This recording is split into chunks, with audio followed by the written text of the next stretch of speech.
ശ്രീമദ് ഭാഗവതം നമ്മളിന്ന് 25ാമത്തെ ക്ലാസ്സാണ്. ഇത് സ്കന്ധം 2 അധ്യായം 6 ബന്ധപ്പെട്ടതാണ്. അധ്യായം 6. ഇത് പുരുഷ സൂക്താർത്ഥാനുസാരേണ വിരാട് സ്വരൂപ വർണ്ണനയാണ്. പുരുഷ സൂക്തത്തിലെ പുരുഷനെ വിവരിക്കുന്നു. ആ പുരുഷൻ തന്നെയാണ് വിരാട് സ്വരൂപം.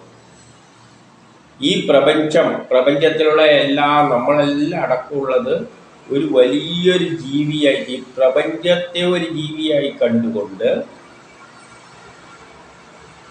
അതിന് കുറേ തലയുണ്ട്. അതിൻ്റെ തലയാണ് ഒരു തലയാണ് എൻ്റെ തല, അങ്ങനെ ഇരിച്ചാൽ മതി. അതെല്ലാം ഒന്നായി നിൽക്കുകയാണ്. അങ്ങനെയുള്ള ഒരു രൂപമായിട്ട് ചിന്തിച്ചുകൊണ്ട് പുരുഷസൂക്തത്തിലും അതാണ് വിരാട് സ്വരൂപം, അത് തന്നെയാണ്.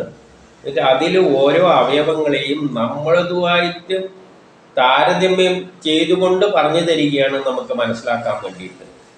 ഈ പ്രപഞ്ചത്തിലുള്ള എല്ലാം ആ ഒരു വിരാട് സ്വരൂപം ഇല്ലേ പുരുഷൻ എന്നതിൻ്റെ ഓരോ അവയവങ്ങളുമായിട്ട് ബന്ധിപ്പിച്ചുകൊണ്ട് പറയുകയാണ്. അപ്പോൾ നമ്മളതുമായിട്ട് ബന്ധിപ്പിച്ച് പറയുമ്പോൾ, അതുകൊണ്ടാണ് നമ്മൾ പുരുഷനായോണ്ട് നമ്മളെ രൂപത്തിൽ അതിനെ ചിത്രീകരിക്കുന്നത്. അപ്പം നമ്മളെ ഓരോ അവയവവുമായിട്ട് ബന്ധിപ്പിച്ചുകൊണ്ട് പറയാൻ പോവുകയാണ്. എന്താ ബ്രഹ്മാവ് നാരദന് പറഞ്ഞു കൊടുക്കുകയാണ്. ഒന്നില് വാക്കിൻ്റെയും അഗ്നിയുടെയും ഉത്ഭവസ്ഥാനം മുഖമാണ്. നമ്മളെ മുഖം, വായിൽ നിന്നാണ് വാക്ക് വരുന്നത്, നമുക്കറിയാം. വാക്ക് എന്ന് പറയുന്നത് ശബ്ദ ഊർജമാണ്. അതിനെ വേദങ്ങളിൽ അഗ്നിയായിട്ടാണ് ചിത്രീകരിച്ചിരിക്കുന്നത്. അപ്പം ഈ അഗ്നിയും വാക്കുമെല്ലാം വരുന്നത് വായിൽ നിന്ന് പോലെ ആ വിരാട് സ്വരൂപത്തിൻ്റെ വായിൽ നിന്നാണ് ഇതെല്ലാം വന്നതെന്ന് നമ്മൾ ചിന്തിച്ചു കൊള്ളുക. പ്രപഞ്ച സൃഷ്ടി സമയത്ത് ഈ അഗ്നി വാക്കുമെല്ലാം എവിടെ നിന്നൊന്ന് വന്നോ, അതാ വലിയ വിരാട് പുരുഷൻ്റെ വായിൽ നിന്നാണ് വന്നത്. ഛന്ദസ്സുകളുടെ ഉത്ഭവസ്ഥാനം സർവധാതുക്കളുമാണ്. ഛന്ദസ്സുകൾ എന്ന് പറഞ്ഞാൽ 7 പ്രധാന ഛന്ദസ്സുകളാണുള്ളത്. എന്തെല്ലാം ഉണ്ട്? ഗായത്രി, ത്രിഷ്ടൂപ്, അനുഷ്ടൂപ്, ഇങ്ങനെ പറഞ്ഞ 7 ഛന്ദസ്സുകൾ നമുക്കറിയാം.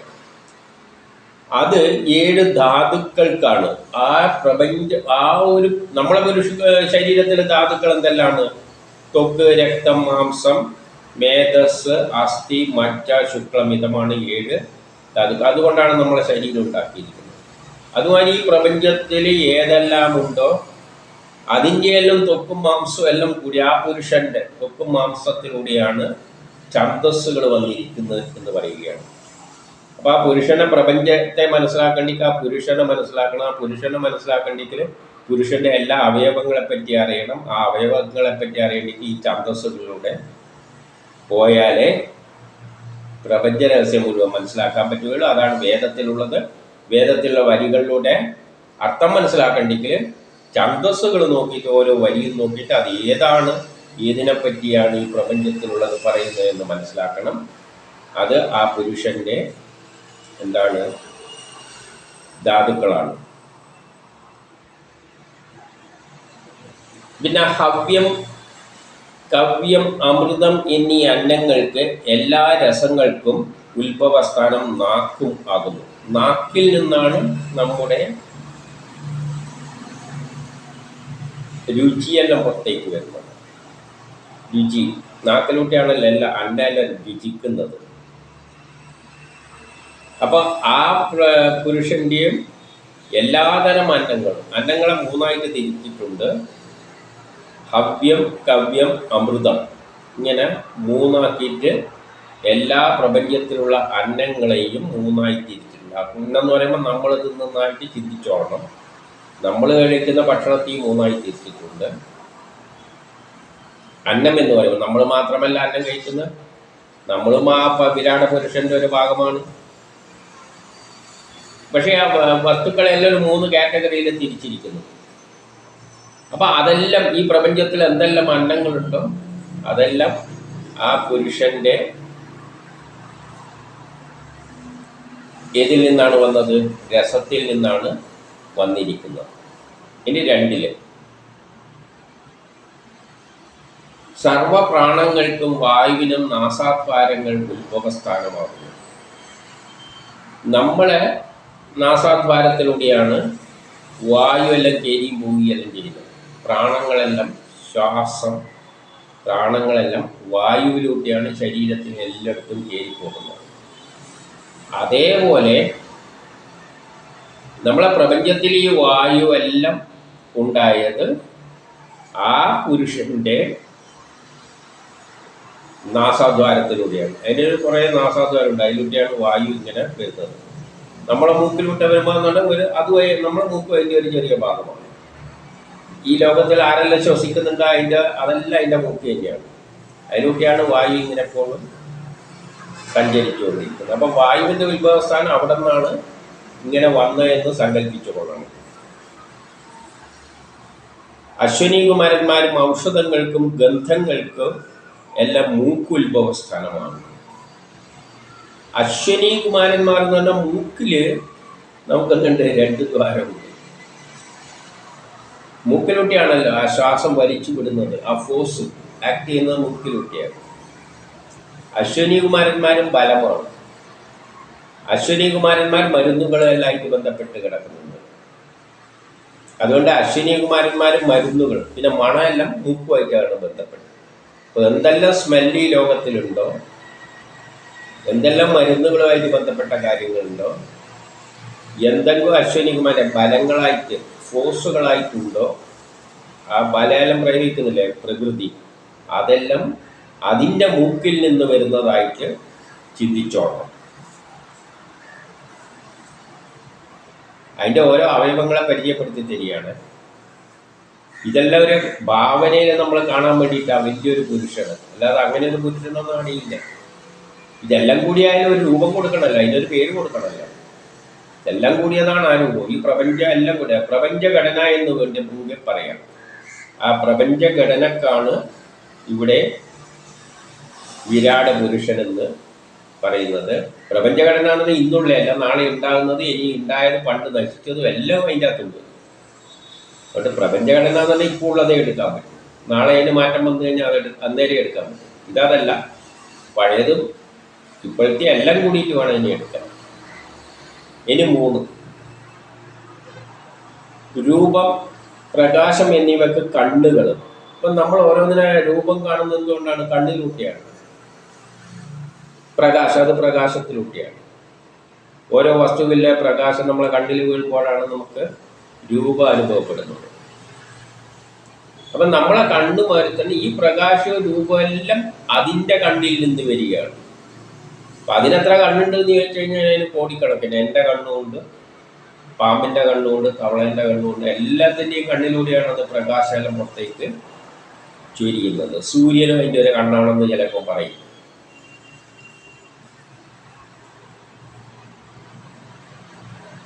സ്വർഗത്തിന്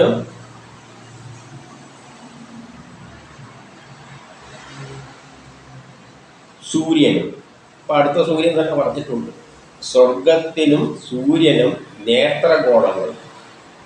ഈ നേത്രത്തിൻ്റെ ഗോളങ്ങളാണ് സൂര്യനും സ്വർഗവുമായിട്ട് കാണേണ്ടത്.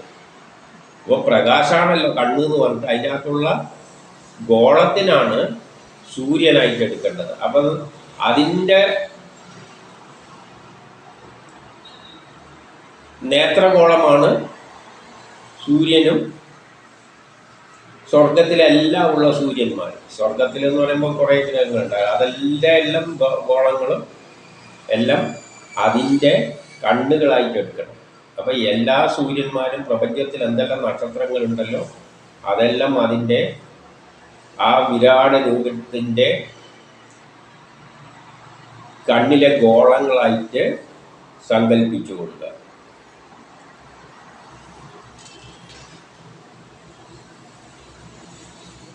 ദിക്കുകൾക്കും തീർത്ഥങ്ങൾക്കും കാതുകൾ എടുക്കാം. ദിക്കുകൾക്ക് ചെവിയിൽ നിന്നാണല്ലോ ഏത് സ്ഥലത്തു നിന്നാണ് ശബ്ദം വരുന്നതെന്ന് അറിയുന്നത്. ദിക്ക്, നമ്മുടെ ശബ്ദം വരുമ്പോൾ ചില ജീവികളെല്ലാം ചെവി ഇങ്ങനെ അങ്ങോട്ടും ഇങ്ങോട്ടും തിരിക്കും, ഏത് ദിക്കുന്നാണ് വരുന്നതെന്ന് അറിയാം. അല്ലെങ്കിൽ തലതിരിക്കണം, നമുക്ക് തലതിരിക്കണം, ചെവി തിരിക്കാൻ കഴിയില്ല.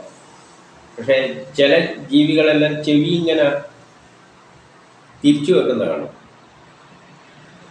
ചെവി എന്ന് പറയുമ്പോൾ നമ്മൾ തന്നെ ആണെന്നില്ലല്ലോ, ഏത് ജീവിയാകെ എല്ലാ ചെവിയായിട്ടാണ്. അതുകൊണ്ട് ദിക്കുകൾക്കും തീർത്ഥങ്ങൾക്കും കാതുകൾ എടുക്കുക, അതിൻ്റെ കാതാണ്. പിന്നെയോ ആകാശത്തിനും ശബ്ദത്തിനും ശ്രവണേന്ദ്രിയങ്ങളും. അപ്പൊ ആ തരത്തിൽ അത് ചിന്തിച്ചോളൂ. അതിൻ്റെ ശ്രവണേന്ദ്രിയമാണ് ആകാശങ്ങൾ എന്നെല്ലാം. ആകാശവും ശബ്ദവും, ആകാശം നേരത്തെ തന്നെ നമ്മൾ കണ്ടു കഴിഞ്ഞതാണ്. ആകാശം ശബ്ദവുമായിട്ട് അതിൻ്റെ ഗുണം എന്ന് പറയുന്നത് ശബ്ദമാണെന്ന് നമ്മൾ നേരത്തെ കണ്ടു കഴിഞ്ഞു. അപ്പോൾ ആകാശവും ശബ്ദത്തിനെല്ലാം നമ്മളെ ശ്രവണേന്ദ്രിയങ്ങളെ എടുക്കുക, അതിൻ്റെ ശ്രവണേന്ദ്രിയമായിട്ട് എടുക്കുക. പദാർത്ഥങ്ങളുടെ സാരാംശത്തിനും അഴകിനും ഉടൽ ഉൽപ്പത്തി സ്ഥാനമാകുന്നു. ബാക്കിയുള്ള എല്ലാ പദാർത്ഥങ്ങളുടെയും സാരാംശങ്ങൾക്കും അഴകിനും, കാണുന്ന വസ്തുക്കളുടെ അഴകെല്ലാം അതിൻ്റെ ഉടലിൻ്റെ അഴകായിട്ട്.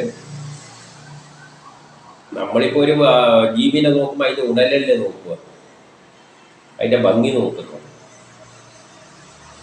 പൊതുവെ നോക്കുമ്പോൾ ഉടലിനെയാണ് നോക്കുക. അപ്പോൾ അതുപോലെ ഈ പ്രപഞ്ചത്തിൽ എന്തെല്ലാം വസ്തുക്കളുണ്ടോ അതിൻ്റെ സാരാംശം നോക്കണ്ടെങ്കിൽ അതിൻ്റെ ഉടലായിട്ട് സങ്കല്പിച്ചാൽ മതി. ഇനി 4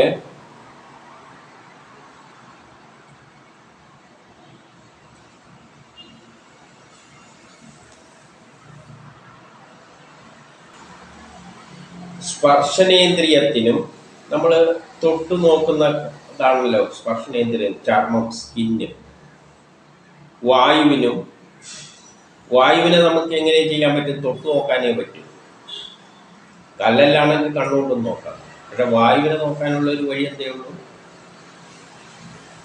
സ്പർശനമേ ഉള്ളൂ. അപ്പോൾ വായുവിനെ കഴിഞ്ഞതിൽ സ്പർശനവുമായിട്ട് ബന്ധിപ്പിച്ചതായിട്ട് നമ്മൾ കണ്ടിട്ടുണ്ട്. ത്വക്ക് ഉത്ഭവസ്ഥാനമാകുന്നു. അപ്പൊ ഈ വായുവും സ്പർശനേന്ദ്രിയങ്ങളെല്ലാം, നമുക്ക് കിട്ടിയ സ്പർശനേന്ദ്രിയങ്ങളെല്ലാം അതിൻ്റെ ത്വക്കിൽ നിന്നാണ് വന്നിരിക്കുന്നത്.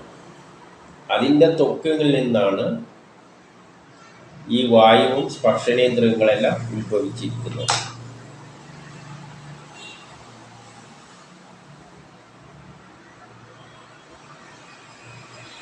എല്ലാ വൃക്ഷജാതികൾക്കും, ഈ പ്രപഞ്ചത്തിൽ എന്തെല്ലാം ചെടികളുണ്ടോ, വൃക്ഷമായാലും വേണ്ടിയില്ല, ചെടികളായാലും വേണ്ടി, വൃക്ഷജാതികൾക്ക്, അത്തരത്തിലുള്ള എല്ലാത്തിനും അതിന് രോമം ഉൽപ്പത്തി സ്ഥാനമാകുന്നു. അപ്പം അതെല്ലാം വ്യക്തിയുടെ രോമമായിട്ട് കണ്ടാൽ മതി. ആ വിരാട് പുരുഷന്റെ രോമമാണ് ഈ മരയെല്ലായിട്ട് പുറത്തേക്ക്, ചെടികളെല്ലായിട്ട് ഇങ്ങനെ വന്നിരിക്കുന്നത്. ചെടി വള്ളി വാരി എടുക്കുമ്പോൾ മുടിയെല്ലാം അങ്ങനെയെല്ലാം വരുമല്ലോ, ഇങ്ങനെ വളഞ്ഞെല്ലാം കിടക്കുമല്ലോ വള്ളിയെല്ലാം പോയി. അതെല്ലാം ആ പുരുഷൻ്റെ രോമമായിട്ട്, ഈ തെങ്ങെല്ലാം കാണുന്നത് ആ പുരുഷൻ്റെ രോമമായിട്ട് അതിൽ നിന്ന് വന്നതായിട്ട് സങ്കല്പിച്ചാൽ മതി. ആ പുരുഷനെ ഒന്ന് വിവരിച്ചു തരികയാണ്. ഇതെല്ലാം ഭാവനയിലെ കവിഭാവനയാണ്. ഈ പ്രപഞ്ചത്തെ മുഴുവൻ നമുക്ക് കാണാൻ പറ്റില്ല. അപ്പോൾ ഒരു വലിയ പുരുഷനായിട്ട് അതിൻ്റെ ഓരോ അവയവത്തിൽ നിന്നാണ് ഇതെല്ലാം വന്നിരിക്കുന്നതെന്ന് പറയുകയാണ്. നമ്മൾ നേരത്തെ പറഞ്ഞു, ജനിതക ഘടനയിൽ മനുഷ്യൻ്റെ ജനിതക ഘടന എടുത്തു കഴിഞ്ഞാൽ അതിൽ പിന്നെ ചുറ്റുകോണി മാതിരി ഇങ്ങനെ കുറേ കമ്പുണ്ട്. അത് ഓരോ കമ്പാണ് നമ്മൾ വെളുപ്പ് നിറം, കറുപ്പ് നിറം, കമ്പ് കുറച്ച് ചെരിയുമ്പോൾ കറുപ്പും, ഒരാംഗിളിൽ നിൽക്കുമ്പോൾ വെളുക്കും. ഇതെല്ലാം ആ കമ്പിൽ ആണ് അതിനെ ആശ്രയിച്ചിരിക്കുന്നത്, ആ ഒരു ചുറ്റുകോണിൻ്റെ കമ്പ്. അതുമാതിരി പ്രപഞ്ചമാകുന്ന പുരുഷൻ്റെ രോമങ്ങളെല്ലാണ്, രോമോര കമ്പാണ്. അത് ജനിതക ഘടനയായിട്ട് സങ്കല്പിച്ച ആ രോമമാണ് ഈ മരങ്ങളായിട്ട് മാറുന്നത്. ആ ജനിതഘടനേൻ്റെ രോമമാണ് മരങ്ങളായിട്ട് മാറുന്നത്. ഇനി 5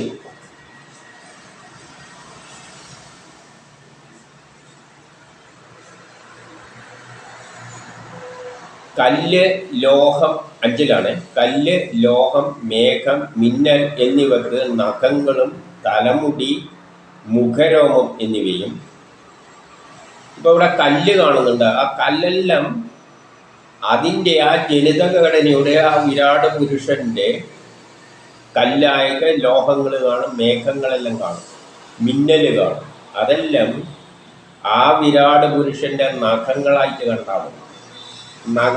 ആ വിരാട് പുരുഷൻ്റെ നഖങ്ങളിൽ നിന്നാണ് അതെല്ലാം പുറത്തേക്ക് വരുന്നത്. പിന്നെ തലമുടിയിൽ നിന്നും വരും, ചിലത് മുഖരോമത്തു നിന്നും വരും. അപ്പോൾ ലോകപാലകരെല്ലാം ഉണ്ടായത് അതിൻ്റെ ബാഹുക്കളിൽ നിന്നാണ്. ബാഹുബലി എന്ന് കേട്ടു.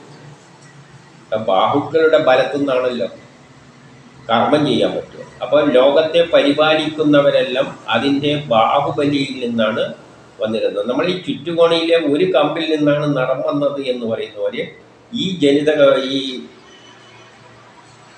വിരാട് പുരുഷൻ എന്നതൊരു ജനിതഘടനയായിട്ട് എടുക്കണം. നമ്മൾ പറയുന്നല്ലേ ക്രോമസോമങ്ങൾ, ജീനുകൾ എന്നെല്ലാം പറയുന്നത്. ആ ചുറ്റുകോണിയിലുള്ള ജീനുകൾ, ക്രോമസോമുകൾ എന്നെല്ലാം പറയുന്നില്ലേ. അതുപോലെ ഈ വിരാട് പുരുഷൻ്റെ ബാഹുക്കളിൽ നിന്നാണ് പ്രപഞ്ചമായി മാറുമ്പോൾ ഈ ലോകപാലകരെല്ലാം ഇങ്ങനെ ഉത്ഭവിച്ച് വന്നത്. ആ ജീനിൽ നിന്നാണ് ഇങ്ങനെ വികസിച്ചിട്ട് എൻ്റെ ഈ കണ്ണു വന്നിരിക്കുന്നത്. ആ ജീനിന് ഒരു ചെറിയ ചെരിവുണ്ടായിരുന്നു, എൻ്റെ കണ്ണും വേറെ തരത്തിലാവുകയായിരുന്നു, നിറം മാറുമായിരുന്നു. അതുപോലെ അതിൻ്റെ നഖത്തിൽ നിന്നാണ്, നഖമാണ് അതിൻ്റെ ജീന്. ആ നഖത്തിൽ നിന്നാണ് ഇതെല്ലാം വന്നിരിക്കുന്നത്. ഏത് കല്ലും പാറയെല്ലാം വന്നിരിക്കുന്നത് ബാഹുക്കളിൽ നിന്നാണ് ലോകപാലകർ വന്നിരിക്കുന്നത്.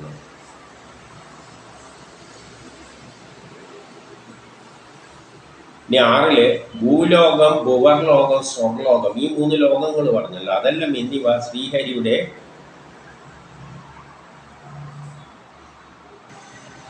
അടിവെപ്പ് ആശ്രയമാണെന്നും നേട്ടങ്ങളുടെ രക്ഷ, ഭയനിവാരണം, സകലാഭിലാഷ പൂർത്തി എന്നിവ തൃപ്പാദം ആശ്രയമാണെന്നും പറയുന്നു. നമ്മൾ പാദമല്ലേ ആശ്രയിക്കാൻ നോക്കുന്നത്. കാലടിയും പാദങ്ങളുമെല്ലാണ് ആശ്രയസ്ഥാനങ്ങൾ. ഇപ്പം കാലടി വെച്ചിട്ടാണ് മറ്റേ മഹാബലി ഭൂമിയിലേക്ക് താഴ്ത്തിയത്. അപ്പോൾ ഇതെല്ലാം ആശ്രയസ്ഥാനങ്ങളാണ്. അതിലൂടെയാണ് ഭൂലോകവും ഭുവർലോകവും സ്വർലോകവും ഇങ്ങനെ പരത്തി ഉണ്ടാക്കിയിരിക്കുന്നത്. ഭൂലോകവും ഭുവർലോകവും സ്വർലോകവും അത് 3 ആ തൃപ്പാദം. അതുകൊണ്ടാണ് നമുക്ക് 3 കാലടി കൊണ്ട് അളന്നു എന്ന് പറഞ്ഞവർ ഓർക്കണം. വിഷ്ണു അതിൻ്റെ 3 കാലടികൾ കൊണ്ടാണ് ഈ ലോകത്തെ മുഴുവൻ അളന്നിട്ട് പിന്നെ സ്ഥലമില്ലാതുകൊണ്ടാണല്ലോ പറഞ്ഞത് ഇനി അടിയാ വെക്കേണ്ടതെന്നല്ല. അപ്പം അതെല്ലാം കാലടിയുമായിട്ട് ബന്ധിപ്പിച്ചിട്ടാണ് ആ കഥകളെല്ലാം പോകുന്നത്. പിന്നെ തൃപ്പാദം എന്തിനു വേണ്ടിയിട്ടുള്ളത്? രക്ഷക്ക്, അഭയത്തിനല്ല. അഭയത്തിനല്ല നമ്മൾ കാലിലെ പോയി ശരണം പ്രാപിക്കുക. അതുകൊണ്ട് നേട്ടങ്ങളുടെ രക്ഷ, ഭയനിവാരണം, അഭിലാഷങ്ങളും പൂർത്തീകരിക്കാനെല്ലാം ആ തൃപ്പാദങ്ങളിലാണ് നമസ്കരിക്കേണ്ടത്. അപ്പം അതിൻ്റെ തൃപ്പാദത്തിൽ നിന്നാണ് ഇതിനെയെല്ലാം പ്രൊട്ടക്ഷനെല്ലാം അതിനാണ് ഏറ്റിരിക്കുന്നത്. ഇപ്പം നമുക്ക് നല്ലൊരു ശരീരശക്തി എതിർക്കാനുള്ള ശക്തി കിട്ടണമെങ്കിൽ നമ്മളെ ജീനിൻ്റെ അകത്ത് ഈ ചുറ്റുകോണിയിൽ ഏതോ ഒരു കമ്പുണ്ടാവും. ആ കമ്പാണ് ഇതിൻ്റെ ആശ്രയം. അത് ശരിയായിട്ടാകുമ്പോഴാണ് നമ്മളെ ശരീരം ഇങ്ങനെയാണ് നല്ല ശക്തിമത്തായിട്ട് വരുന്നത്. ഇനി 7 ജലം, തേജസ്, സൃഷ്ടി, മേഘം, പ്രജാപതി എന്നിവ ശ്രീഹരിയുടെ ഗുഹ്യഭാഗത്തുമാണ് ആശ്രയം. ശ്രീഹരിയുടെ ഗുഹ്യഭാഗത്തിനെ ആശ്രയിച്ചാണ് ഏത് നിൽക്കുന്നത്? ജലം, തേജസ്, സൃഷ്ടി, മേഘം എന്നിവയല്ല. പ്രജാപതി. അപ്പം സൃഷ്ടിയെല്ലാം ഗുഹ്യഭാഗത്തിലൂടെയാണ് സംഭവിക്കുന്നത്. അങ്ങനെ തന്നെയാണല്ലോ. മനുഷ്യരുമായിട്ട് ചിന്തിച്ച് നോക്കിയിട്ട് തീരുമാനിച്ചാൽ മതി. അപ്പോൾ മനുഷ്യരായിട്ട് കമ്പയർ ചെയ്തിട്ട് അവിടെ പറയുന്നതേ ഉള്ളൂ. സംഭോഗ സുഖാദികൾ ഉപസ്ഥം എന്ന ഇന്ദ്രിയവും ആസ്വാദം. നമ്മളെ ഈ സംഭോഗ സുഖമെല്ലാം അതിൻ്റെ ഉപസ്ഥം എന്ന അവയവമായിട്ട് വന്നതാണ്. അതാണ് ആ ജനിതഘടനയുടെ ഈ ഗുണങ്ങളെല്ലാം പ്രദാനം ചെയ്യുന്ന ആ ജീനിൻ്റെ കമ്പ്. ചുറ്റുകോണിക്ക് കമ്പുണ്ടല്ല, ആ കമ്പ്, ജീനിൻ്റെ കമ്പ് ഈ സംഭോഗ സുഖാദികൾക്കെല്ലാം കാരണമാകുന്ന ആ കമ്പാണ്. ആ കമ്പ് ശരിക്കും നിന്ന് കഴിഞ്ഞാൽ കുഴപ്പമില്ല. അത് കുറച്ച് തിരിഞ്ഞു നിൽക്കുമ്പോഴാണ് എന്ത് പറ്റുന്നത്, പൊരുത്തക്കേടുകളെല്ലാം വരുന്നത്. ഇനി 8, യമൻ മിത്രൻ വിസർജനീയ ഭഗവാന്റെ മലവിസർജനത്തെ ആശ്രയിച്ചിരിക്കുന്നു. മലവിസർജനത്തോടായിട്ടാണ് യമനും മിത്രനും, യമനെല്ലാം എന്ത് ചെയ്യാണ്, മിത്രനും വിസർജനമെല്ലാം അതുമായിട്ട് ബന്ധപ്പെട്ടാണ് കിടക്കുന്നത്. ഹിംസ, മരണം, അസ്വീകാരം, നരകം എന്നിവ മലവിസർജന ദ്വാരമാണ്, ആശ്രയിച്ചാണ് കഴിയുന്നത്. അപ്പം ആ വിരാട് പുരുഷൻ്റെ മലവിസർജന ദ്വാരമായിട്ട് അതിനെ ആശ്രയിച്ചിട്ടാണ് ഈ ഹിംസയും അസ്വീകരവും മരണവും നരകവും എല്ലാം ബന്ധപ്പെട്ട് കിടക്കുന്നത്. കാരണം അതിൻ്റെ എല്ലാം കൺട്രോള് അതിൽ നിന്നാണ് അതിനെ ആശ്രയിച്ചിട്ടാണ് നിൽക്കുന്നത്. ഇതൊരു ജനിതഘടനയുടെ വർണ്ണനമായി കണ്ടാൽ മതി. നമ്മളെ ഡോക്ടർമാർക്കെല്ലാം ജനിതഘടനയിൽ ഇന്ന കമ്പ് കുറച്ച് മാറുമ്പോഴാണ് നമ്മൾ എന്തുണ്ടാകുന്നത്, സ്വഭാവത്തിലെല്ലാം മാറ്റം വരുന്നത്. ആ കമ്പിനെ ആശ്രയിച്ചാണ് നിൽക്കുന്നത്. അതുപോലെ ഈ വിരാട് പുരുഷൻ്റെ ഇന്ന അവയത്തെ ആശ്രയിച്ചാണ് നിൽക്കുന്നത്. അതായത് ഈ വിരാട പുരുഷനിൽ നമ്മളുടെ എല്ലാ ആക്ടിവിറ്റീസും കേന്ദ്രീകരിച്ച ഒരു ജനിതക ഘടനയായിട്ട് നമ്മൾ സങ്കല്പിച്ചോളണം ഇതിനെ, പുരുഷനെ, ഇല്ലേ ആ വിരാട് സ്വരൂപത്തെ. അതാണ് പിന്നെ എന്തായിട്ട് മാറുന്നത്, വിരാട രൂപമായിട്ട് വികസിച്ചു വരുന്നത്. ആ ജനിതഘടനയാണ് വികസിച്ച് നമ്മളായിട്ട് വരുന്നത്. അവമാനം 9 അവമാനം, അധർമ്മം, അജ്ഞാനം എന്നിവയ്ക്ക് ഭഗവാന്റെ പിൻപുറമാണ് അവമാനം, അധർമ്മം, അജ്ഞാനം. നമ്മളെ അറിവില്ലായ്മയെല്ലാം പിന്തിരിഞ്ഞു നിന്ന് കഴിഞ്ഞാൽ ഈ പിൻഭാഗത്തിനൊന്നും കാണാൻ കഴിവില്ലല്ലോ, കാണേണ്ടതെല്ലാം മുന്നിലല്ലേ കിടക്കുന്നത്. അപ്പം അജ്ഞാനികളെയെല്ലാം അതിൻ്റെ പിൻഭാഗത്തിൻ്റെ സ്വഭാവം അനുസരിച്ചാണ് അജ്ഞാനികളായിരുന്നാൽ. അപ്പം പിൻഭാഗം നല്ല ബലിഷ്ഠമാകുമ്പോൾ അസുരന്മാർ കുറേ, അജ്ഞാനികൾ കുറേ ജനിക്കുമായിരിക്കും. പടിഞ്ഞാറോട്ടേക്കൊഴുകുന്ന നദങ്ങൾക്കും കിഴക്കോട്ടേക്കൊഴുകുന്ന നദികൾക്കും എന്നാണ് 2 പേര് പറഞ്ഞത്. കാരണം അല്ലെങ്കിൽ നദി എന്ന് പറഞ്ഞാൽ പോലെ, പക്ഷെ അതിനെ ഉപമിക്കുന്നത് അതിൻ്റെ എല്ലാം അടിസ്ഥാനം ആ വിരാട പുരുഷന്റെ നാഡികളാണെന്ന് പറയുകയാണ്. അപ്പം നമ്മളെ ശരീരത്തിലെ നാഡികളിലൂടെ വായു 2 ദിശയിൽ സഞ്ചരിക്കുന്നുണ്ട്. ചില നമ്മളെ വയറിലോട്ട് എന്തുണ്ട്, സിഗ്നൽ അയക്കുന്നുണ്ട്, എടുക്കുന്നുണ്ട്. അതുപോലെ ഹൃദയത്തിൽ നിന്ന് സിഗ്നൽ പുറത്തേക്കും പോകുന്നുണ്ട്, അകത്തേക്കും വരുന്നുണ്ട്. തലച്ചോറിൽ നിന്ന് സിഗ്നൽ പുറത്തേക്കും വരുന്നുണ്ട്, അകത്തോട്ടേക്കും വരുന്നത്. അപ്പം 2 ദിശയിലേക്ക് ഒഴുകുന്നത് കൊണ്ടാണ് ഈ നദികളെ 2ആയി തിരിച്ചിട്ട് പടിഞ്ഞാറോട്ടേക്ക് ഒഴുകുന്ന നദങ്ങൾക്കും കിഴക്കോട്ടേക്ക് ഒഴുകുന്ന നദികൾക്കും. ചുരുക്കം പറഞ്ഞാൽ നദികൾക്ക് ആ വിരാട പുരുഷൻ്റെ അല്ലെങ്കിൽ പുരുഷൻ്റെ നാഡികളുമായിട്ട് ബന്ധിപ്പിച്ചിരിക്കുകയാണ്. അതാണ് ആശ്രയം. നമുക്ക് നാഡികളിലൂടെ, നമ്മളെ നാഡികളിലൂടെ പ്രവഹിക്കുന്നത് പോലെ ആ നാഡികളിൽ നിന്നാണ് ഈ നദികളെല്ലാം ഉത്ഭവിച്ചിരിക്കുന്നത് എന്ന് പറയുകയാണ്. അതിൻ്റെ ജനിതക ഘടനയിൽ ആ നാഡികളിലൂടെ നിന്നാണ് ഈ നദികളെല്ലാം ഇങ്ങനെ 2 ദിശയിലേക്ക് ഒഴുകുന്നത്. ഇനി 10 മുഖപ്രകൃതി, അന്നാദികളുടെ രസം, സമുദ്രങ്ങൾക്കും സൂക്ഷ്മഭൂതങ്ങൾക്കും അവയുടെ ലയത്തിനും വയറാധാരം. നമ്മളെ വയറിലാണ് രസങ്ങളെല്ലാം അന്നാദികളുടെ രസമെല്ലാം ഉൽപ്പാദിപ്പിക്കുന്നത്, എടുക്കുന്നതെല്ലാം വയറിലാണ്. അതുകൊണ്ട് അത്തരം അന്നാദികളുടെ രസം, സമുദ്രം പോലെ തന്നെയാണ്. വയറിൻ്റെ അകം എന്ന് പറഞ്ഞാൽ ഒരു സമുദ്രം പോലെയാണ്. കുറേ തിരമാലകൾ മാതിരിയാണ് വയറിങ്ങനെ കിടക്കുന്നത്. അതുകൊണ്ട് അതുമായിട്ട് ബന്ധിപ്പിച്ചിട്ട് പറയുകയാണ്, ആ വയറെന്നാണ് ഈ മുഖപ്രകൃതിയും അന്നാദികളുടെ രസവും സമുദ്രങ്ങളും സൂക്ഷ്മഭൂതങ്ങളെല്ലാം അവയുടെ ലയമെല്ലാം സംഭവിക്കുന്നത് വയറിനെ ആധാരമാക്കിക്കൊണ്ടാണ്. മനസ്സിന് ഹൃദയവും ആസ്പദമാകുന്നു. നമ്മുടെ മനസ്സ് എന്ന് പറയുന്നത്, അല്ലെങ്കിൽ പ്രപഞ്ചത്തിൻ്റെ മനസ്സ് എന്ന് പറയുന്നത് അതിൻ്റെ ഹൃദയത്തിൽ നിന്നാണ് ഉത്ഭവിക്കുന്നത്.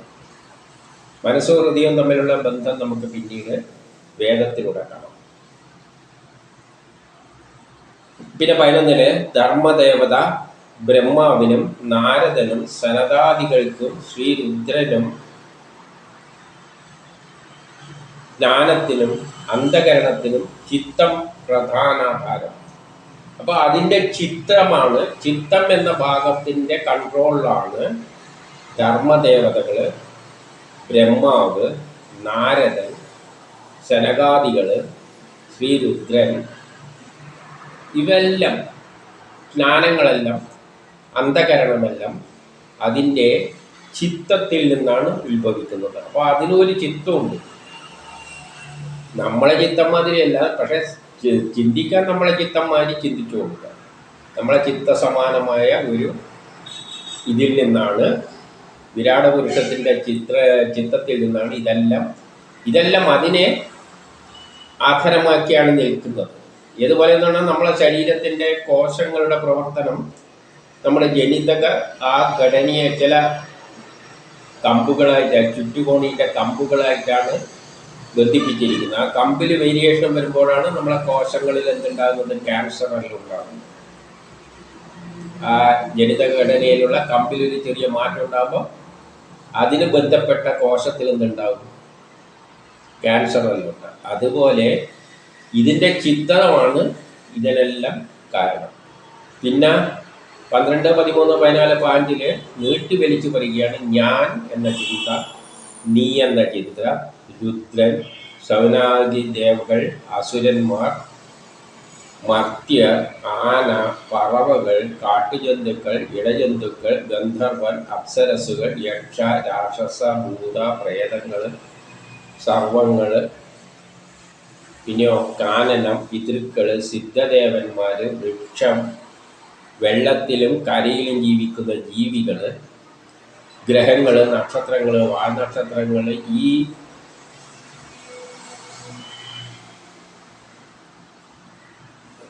പിന്നെ ഭവിച്ചു കൊണ്ടിരിക്കുന്നതും ഉത്ഭവിച്ചതും ഉത്ഭവിക്കാൻ പോകുന്നതുമായ അതെല്ലാം ഈ വിരാട് പുരുഷൻ തന്നെയാണെന്ന് മനസ്സിലാക്കണം. അങ്ങനെ ഈ പ്രപഞ്ചത്തിൽ എന്തെല്ലാം ഉണ്ടാവും, ചുരുക്കി പറഞ്ഞാൽ ഈ പ്രപഞ്ചത്തിൽ എന്തെല്ലാം ഉണ്ടാവും അതെല്ലാം ആ വിരാട് പുരുഷൻ തന്നെയാണെന്ന് മനസ്സിലാക്കണം. അതിൻ്റെ ഓരോ അവയവങ്ങളാണെന്ന് മനസ്സിലാക്കണം. ഇത് ഈ പ്രപഞ്ചം മുഴുവൻ നിറഞ്ഞു കിടക്കുകയാണ്. അങ്ങനെ ഇതെല്ലാം ഈ പ്രപഞ്ചത്തിൽ എന്തെല്ലാം കാണുന്നു അതെല്ലാം വിരാട പുരുഷൻ്റെ ഭാഗങ്ങളായിട്ട് ഇത് പ്രപഞ്ചം മുഴുവൻ ഇങ്ങനെ നിറഞ്ഞു കിടക്കുകയാണ്. വായു അടക്കം. പിന്നെ 16 ഈ ആദിത്യൻ തൻ്റെ മണ്ഡലത്തെ പ്രകാശിപ്പിച്ചുകൊണ്ട് ബാഹ്യലോകത്തെയും പ്രകാശിപ്പിക്കുന്നുണ്ട്.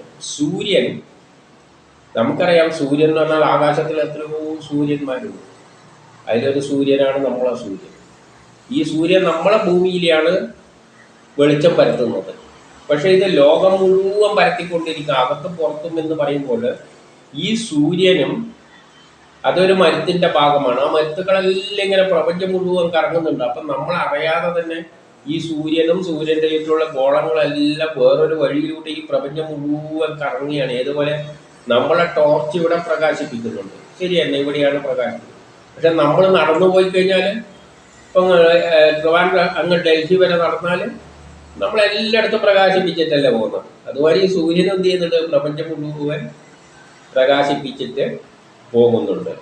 അതുപോലെ വിരാട് പുരുഷന്റെ ശരീരത്തെ പ്രകാശിപ്പിച്ചുകൊണ്ട് ബ്രഹ്മാണ്ടത്തിൻ്റെ അകത്തും പുറവും ഇത് പ്രകാശിപ്പിക്കുന്നു. അപ്പം ഈ വിരാട് രൂപം എന്ത് ചെയ്യുന്നുണ്ട്, വിരാട് പുരുഷന്റെ ശരീരത്തെ പ്രകാശിപ്പിച്ചുകൊണ്ട് ബ്രഹ്മാണ്ടത്തിൻ്റെ അകത്തും പുറത്തും ആ ശക്തിവിശേഷം പ്രകാശിപ്പിക്കുന്നുണ്ട് ആ ഭഗവാൻ. 17.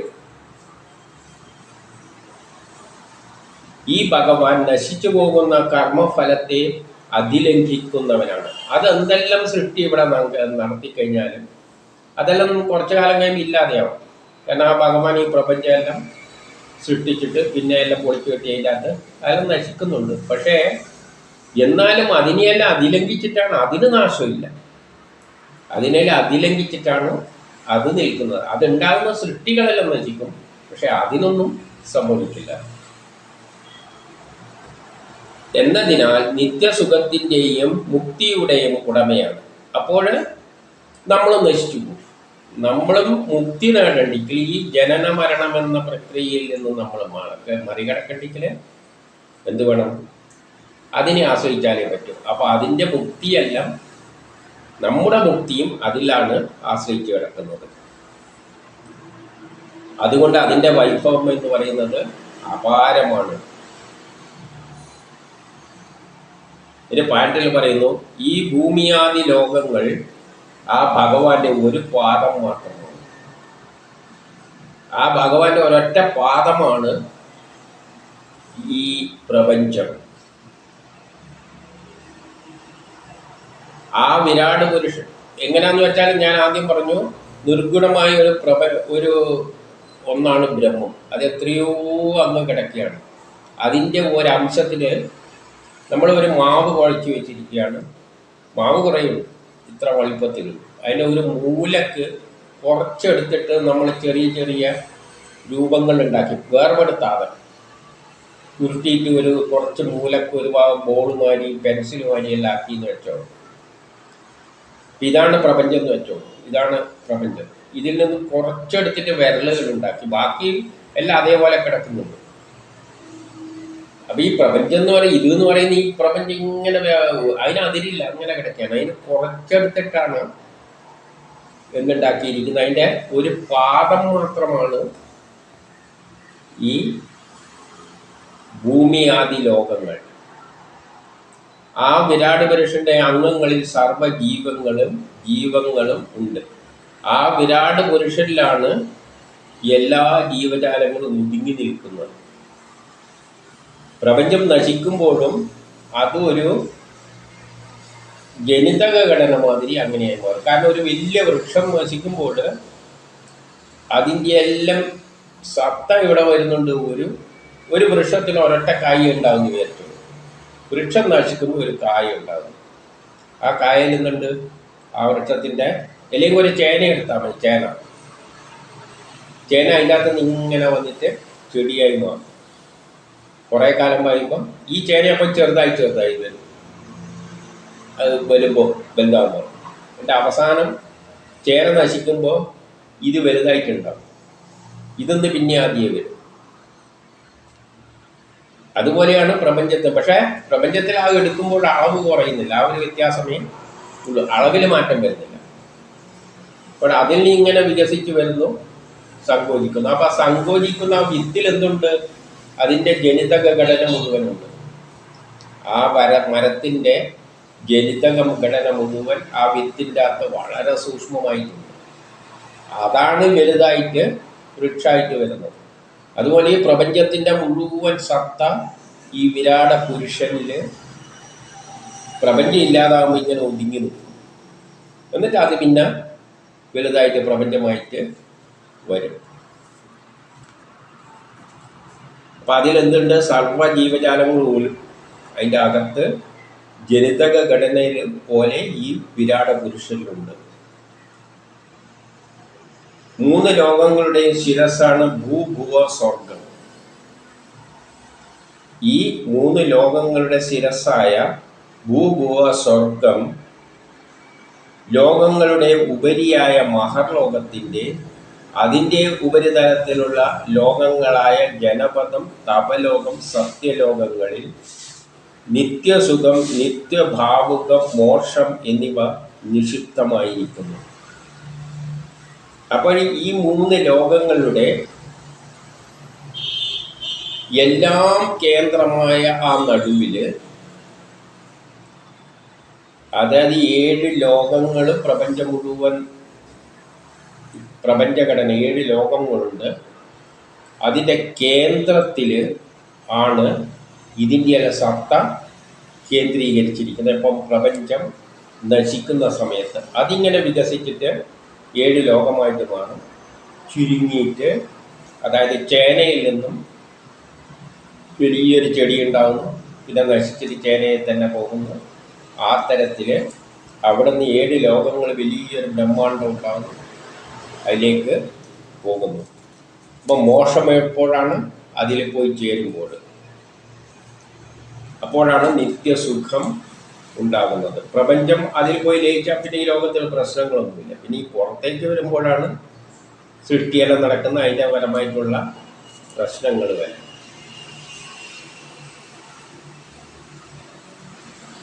ഇനി 19 പുനർജനിച്ചു വരാത്ത നൈഷ്ഠിക ബ്രഹ്മചാരി, വാനപ്രസ്ഥൻ, സന്യാസി എന്നിവരുടെ ആശ്രമങ്ങൾ അവക്ക് പുറത്തുള്ള ഈ 3 പാദങ്ങളിലാണ്. അപ്പം ഈ വലിയൊരു ബ്രഹ്മാണ്ടത്തിൻ്റെ ബ്രഹ്മം എന്ന് പറയുന്നതിൻ്റെ ഒരു ചെറിയ അംശം, ഒരു പാദം മാത്രമാണ് ഈ പ്രപഞ്ചമായി മാറുന്നത്. അതിൽ പെട്ടുപോയാൽ അതിൻ്റെ അകന്ന് വരികയും പോവുകയും ചെയ്യണം. ഏതുപോലെ എന്നിട്ട് ഭൂമിയിലെ മണ്ണിൻ്റെ അകത്തൊരു ചേനയുണ്ട്. ചേനയിൽ പെടുന്ന സാധനമെല്ലാം മുളച്ച് വരുമ്പോൾ അതിൻ്റേതായിട്ട് ചെടിയായി മാറും. പിന്നെ മുളച്ചിട്ട് ചേനയിൽ തന്നെ പോകും, പിന്നെയും പുറത്തേക്ക് വരും. അതെല്ലാം അതിൻ്റെ അകത്തുണ്ട്. പക്ഷേ ചേനേൻ്റെ പുറത്തുള്ളതിന് ഒരു മാറ്റമില്ല. അതുപോലെ പ്രപഞ്ചം മുഴുവൻ നിറഞ്ഞു കിടക്കുന്ന ആ ബ്രഹ്മത്തിൽ ഒരു ചെറിയ മൂലക്കാണ് ഈ നമ്മളെ ബ്രഹ്മാണ്ടമുള്ളത്, 7 ലോകങ്ങളുള്ളത്. അതിൻ്റെ അകത്തുള്ളത് ജനിക്കുകയും മരിക്കുകയും ഇങ്ങനെ ചെയ്തുകൊണ്ടിരിക്കും. മരിക്കും, പിന്നെ ആ ബ്രഹ്മാണ്ടം പ്രപഞ്ചമായി മാറുമ്പോൾ എല്ലാ ജീവജാലങ്ങളും ജനിക്കുന്നു, കർമ്മം ചെയ്യുന്നു. ഹൃദയുഗം, ത്രേതായുഗം, ദ്വാപരയുഗം, കലിയുഗത്തിലൂടെ അത് വലിയ വികസിച്ച് വലുതാകുന്നു. അവസാനം പ്രളയം നടന്നിട്ട് ആ ബ്രഹ്മത്തിൽ പോയി വരുന്നു, ഇതിൻ്റെ അകത്ത് വരുന്നു. അപ്പം ഇതിൻ്റെ അകത്തുള്ളതിന് ജനന മരണങ്ങളുണ്ട്. ആര് ഇതിൽ നിന്ന് കറങ്ങിട്ട് മറ്റേ ശൂന്യമായ ആ ബ്രഹ്മത്തിലേക്ക് പോകുന്നോ അവർക്ക് പിന്നെ പുനർജന്മമില്ല. അതാരെല്ലാണ്? നൈഷ്ഠിക ബ്രഹ്മചാരിയും വാനപ്രസ്ഥനും സന്യാസിയും. അവരെല്ലാം ഈ പാദത്തിന് പുറത്തുള്ള ബാക്കി 30 പാദത്തിലാണ്.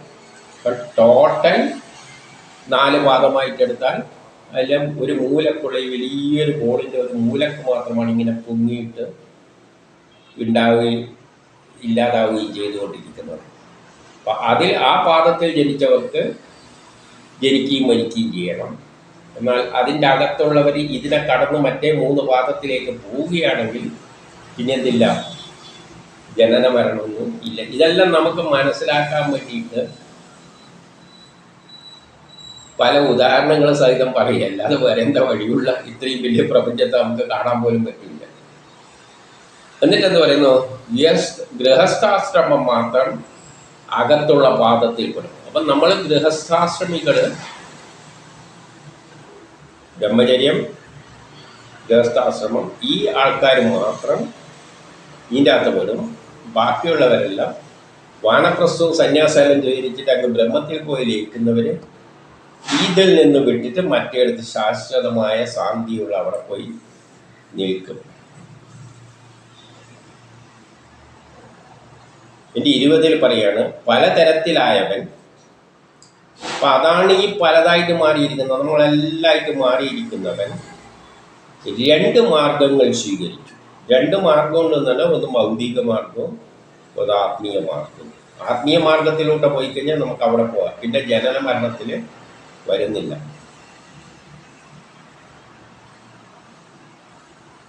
അതാണ് കർമ്മേണയുള്ള അവിദ്യാമാർഗം. അവിദ്യാമാർഗം എന്ന് പറയുന്നത്, അവിദ്യ എന്ന് പറയുന്നത് മോഡേൺ സയൻസാണ്. അതായത് ബ്രഹ്മം പ്രപഞ്ചമായി മാറിയത് മുതലുള്ള സയൻസ്, അതായത് എനർജി, ഇലക്ട്രോൺ, പ്രോട്ടോൺ ഇതെല്ലാം കൂടിയിട്ട് പ്രപഞ്ചമാകുന്ന നമ്മളിന്ന് പഠിക്കുന്ന സയൻസിനാണ് അപരാ സയൻസാണ്. അതാണ് അവിദ്യ എന്ന് പറയുന്നത്. അതിൽ കിടന്ന് നട്ടം തിരിയുന്ന നമുക്കെല്ലാം ഉള്ളതാണ്. അതിനനുസരിച്ച് കർമ്മങ്ങൾ നമ്മൾ ചെയ്യാൻ ബാധ്യസ്ഥമാണ്. നമ്മൾ കർമ്മം ചെയ്തിട്ട് ജീവിതം ഇങ്ങനെ തുലച്ചുകൊണ്ടിരിക്കുകയാണ്. അതാണ് ഒരു മാർഗം. അല്ലെങ്കിൽ ഉപാസനാരൂപമായ വിദ്യ മാർഗം. ബ്രഹ്മത്തെ മനസ്സിലാക്കിക്കൊണ്ട് ഇതെല്ലാം മിഥ്യയാണെന്ന് മനസ്സിലാക്കിക്കൊണ്ട് എല്ലാം ഉപേക്ഷിച്ചിട്ട് അങ്ങോട്ട് പോകുന്നത് അത് വിദ്യാമാർഗം. ബ്രഹ്മത്തെ പറ്റി മനസ്സിലാക്കുന്നത്. അങ്ങനെയാണ് അത് രണ്ട് ഉണ്ടായത്. ഇവർ രണ്ടുപേരുടെ ആശയം തന്നെയാണ് ഈ പരമപുരുഷൻ. പരമപുരുഷൻ ഈ രണ്ടിൻ്റെയും ആശ്രയമാണ്.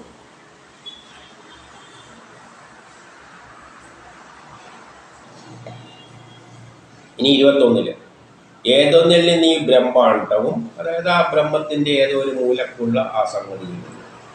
ബ്രഹ്മാണ്ടവും പഞ്ചഭൂതങ്ങളിലൂടെയെല്ലാം ഉണ്ടായി, ഇന്ദ്രിയങ്ങളെല്ലാം ഉണ്ടായി, ത്രിഗുണങ്ങളെല്ലാം ഉണ്ടായി. എന്നിട്ട് അതിലൂടെയെല്ലാം വിരാട പുരുഷൻ ഈ ഒരു ഭൂമി പ്രപഞ്ചമല്ലായല്ല. ആ പ്രപഞ്ചത്തിൻ്റെ രൂപത്തെയാണ് വിരാട പുരുഷൻ എന്ന് പറയുന്നത്. ആ പരമാത്മാവ് വിരാട സ്വരൂപത്തെയും ബ്രഹ്മാണ്ടത്തെയും ആദിത്യൻ പ്രകാശിപ്പിക്കുന്നത് പോലെ, സൂര്യനാണ് ഈ ഉണ്ടായതിനെല്ലാം പ്രകാശിപ്പിക്കുന്നത്. നേരത്തെ പറഞ്ഞ മാതിരി ടോർച്ചുമായിട്ട് നടക്കുന്ന പോലെ. അതുപോലെ ഈ പരമാത്മാവ് ഈ ഉണ്ടായതിനെയെല്ലാം പ്രകാശിപ്പിച്ചുകൊണ്ട് നിൽക്കുന്നുണ്ട്. അതായത് ആ പരമാത്മാവാണ് ഇതിൻ്റെ എല്ലാ പ്രവർത്തനങ്ങളെയും നിലനിർത്തുന്നതും സംരക്ഷിക്കുന്നതും അതിലൂടെ കർമ്മം ചെയ്യിപ്പിക്കുന്നത് എല്ലാം, നമ്മയെല്ലാം നിയന്ത്രിക്കുന്നത് ആ പരമാത്മാവാണ്. ഇനി 22 ആ വിരാട് പുരുഷന്റെ നാഭിയിൽ നിന്നും ഉത്ഭവിച്ച താമരയിൽ നിന്നും ഞാൻ ഉണ്ടായി. അപ്പോൾ അതൊരു നാരായണൻ ആയിട്ടുള്ള നിലയിൽ ചിന്തിക്കുക. അതിൻ്റെ നാഭിയിൽ നിന്നാണ് ഒരു താമരയിൽ ഞാൻ ഉണ്ടായി എന്ന് പറയുമ്പോൾ, നാഭി എന്ന് പറയാൻ കാരണം അത് താമരേൻ്റെ തണ്ട്, ആ കമ്പ്, താമരേൻ്റെ അറ്റമുണ്ടല്ലോ മണ്ണിൽ പോകുന്ന ഭാഗം, അത് എവിടെയാവുന്ന വരുവാന്നൊന്നും തപ്പി നോക്കിയാൽ കാണില്ല. അങ്ങനെയാണ്. നേരെ താഴത്തോട്ടേക്ക് പോകുന്ന അവിടെയൊന്നും ആയിരിക്കില്ല, അത് വേറെ എവിടെയെങ്കിലും ആയിരിക്കുന്നുണ്ടാവും. ആ ഭൂമി ചേരുന്നത് വരുന്ന സ്ഥാനം അറിയില്ല. അതുപോലെ ഈ ബ്രഹ്മാണ്ട് ഈ പ്രപഞ്ചത്ത് ഒന്നുമില്ലാത്ത സ്ഥലത്ത് നിന്ന് ഒരു പാതയല്ലേ ഉള്ളൂ. അത് എവിടെയും ആകാം. അപ്പോൾ എവിടെ നിന്നാണ് വരുന്നതെന്ന് അറിയാതെ കൊണ്ടാണ് ഒരു താമരയിൽ നിന്ന് പറഞ്ഞത്. താമരയിൽ നിന്നാണല്ലോ പിന്നെ ഒരു പൂവിൽ നിന്നാണല്ലോ കായെല്ലാം വരുന്നത്, പൂവായിട്ട് ചിത്രീകരിച്ചു.